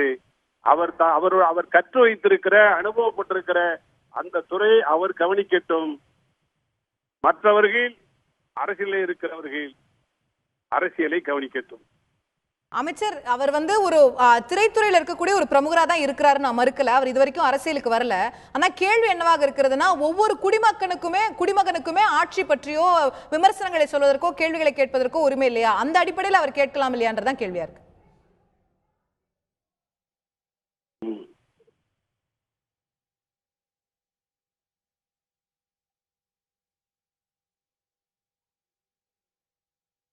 அவர் கேட்டுக்கிட்டு இருக்கட்டும், அது யார் வேண்டாங்கிறா? நீங்க கேட்கறதுக்கு தான் நான் பதில் சொல்றேன், அவர் கேட்கறதுக்கு நான் பதில் சொல்லலையே. ஓகே, நன்றி அமைச்சர் மணியன். நிகழ்ச்சியில் இணைந்து உங்களுடைய கருத்துக்களை பதிவு செய்யறதற்கு மிக்க நன்றி. நிகழ்ச்சி தற்போது நிறைவு செய்தாங்க. கட்டாயம் எல்லாருடைய இறுதியான கருத்தையும் ரொம்ப சுருக்கமா பெற வரும். 30 செகண்ட்ஸ் திரு மயில்சாமி உங்களிடம். அதாவது தனிப்பட்ட ஒரு மனிதனும் சரி, ஒரு நடிகரும் சரி, ஒரு அரசாங்கம் விமர்சிக்கிற அளவுக்கு இந்த அரசாங்கம் இருக்குது அப்படிங்கிறது தான் ஒரு நிறைவு. எல்லாத்தையும் மறந்துட்டு எல்லாம் ஒன்றா சேர்ந்து மக்களுக்கு நல்லது பண்ணணும். யார் என்ன கேள்வி கேட்டாலும் பரவாயில்ல, நாங்கள் ஜனங்கள்கிட்ட வேலை செய்யணும் போயிட்டே இருந்தால் இந்த பிரச்சனை இருக்காது. ஒருத்தர் கேள்வி கேட்டால் அதுக்கு கரெக்டான பதில் சொல்லாமல் ராங்கான முதல்ல பதில் சொல்லினால தான் பிரச்சனை. நான் ஏற்கனவே இதே டிவியில் சொல்லியிருக்கேன், குரூப்பாக இருந்தால் பிரச்சனையே இல்லை, குரூப்பாக இருந்தால் பிரச்சனை. எனவே குரூப்பாக இருந்து நாட்டு மக்களுக்கு நல்லது செய்வதற்கு என்னுடைய வாழ்த்துக்கள். திரு அகிலன், உங்களுடைய இறுதியான அரசும் விமர்சனங்களுக்கு அப்பாற்பட்டது கிடையாது. விமர்சனங்களை கேட்டு அதில் குறை இருந்தால், அதில் உண்மை பொய்யா அதில் என்ன இருக்கோ அதை எடுத்துக்கிட்டு அது சார்ந்து இயங்க வேண்டும் அப்படிங்கிறது தான். திரு செல்வராஜ், உங்களுடைய இறுதியான. அதாவது எந்த திரைப்பட அரசியலுக்கு வந்தால் நல்லது தான், வாங்க, எல்லாருக்கும் உரிமை இருக்குது, எல்லாம் இந்த நாட்டு மன்னர்கள் தான்.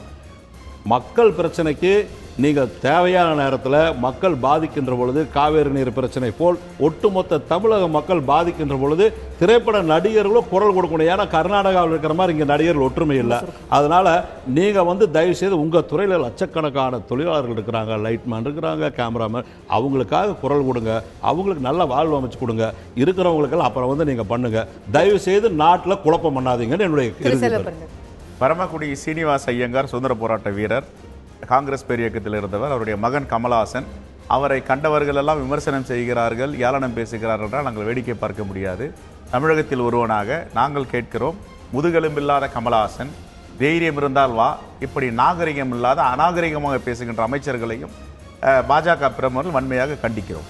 நிகழ்ச்சியை தற்போது நிறைவு செய்தாக வேண்டியிருக்கிறது. பல்வேறு கேள்விகள், சர்ச்சைகள். திரு கமலஹாசன் அவர்கள் தற்போது மீண்டும் ஒரு அறிக்கையை கொடுத்து மேலும் இந்த விஷயத்தை அடுத்த கட்டத்திற்கு நகர்த்தி இருக்கிறார். இதற்கான எதிர்வினைகள் எவ்வாறாக இருக்க போகின்றன? திரு கமலஹாசன் உண்மையிலேயே ஒரு நீண்ட அரசியல் பயணத்தை தொடக்க போகிறாரா, அல்லது திரு அகிலன் அவர்கள் குறிப்பிட்டது போல ஒரு பார்வையாளராக, ஒரு விமர்சகனாக, மக்களிடையே விழிப்புணர்வை ஏற்படுத்தக்கூடிய ஒரு மனிதராக மட்டுமே இருக்க போகிறாரா? திரு கமலஹாசன் அவர்கள் சொல்வது போல் நான் ஏற்கனவே அரசியலில் இருக்கிறேன், ஒரு வாக்காளனாக நான் அரசியலில் இருந்து கொண்டிருக்கிறேன் என்று சொல்கிறார். ஆனால் தேர்தல் அரசியல், கட்சி அரசியல் என்ற விஷயத்திற்கு திரு கமல்ஹாசன் அவர்கள் வருவாரா, தோற்று இருந்து போராளி ஆவாரா, அல்லது முடிவெடுத்து முதல்வர் ஆவாரா, இந்த அத்தனை விஷயங்களையும் நாம் பொறுத்திருந்து பார்க்க வேண்டியிருக்கிறது. நிகழ்ச்சியில் கலந்து கொண்டு கருத்துக்களை தெரிவித்த அனைத்து விருந்தினர்களுக்கும் நன்றி, பார்த்த உங்களுக்கும் நன்றி நேயர்களே. தொடர்ந்து இணைந்திருங்கள் தந்தி தொலைக்காட்சி.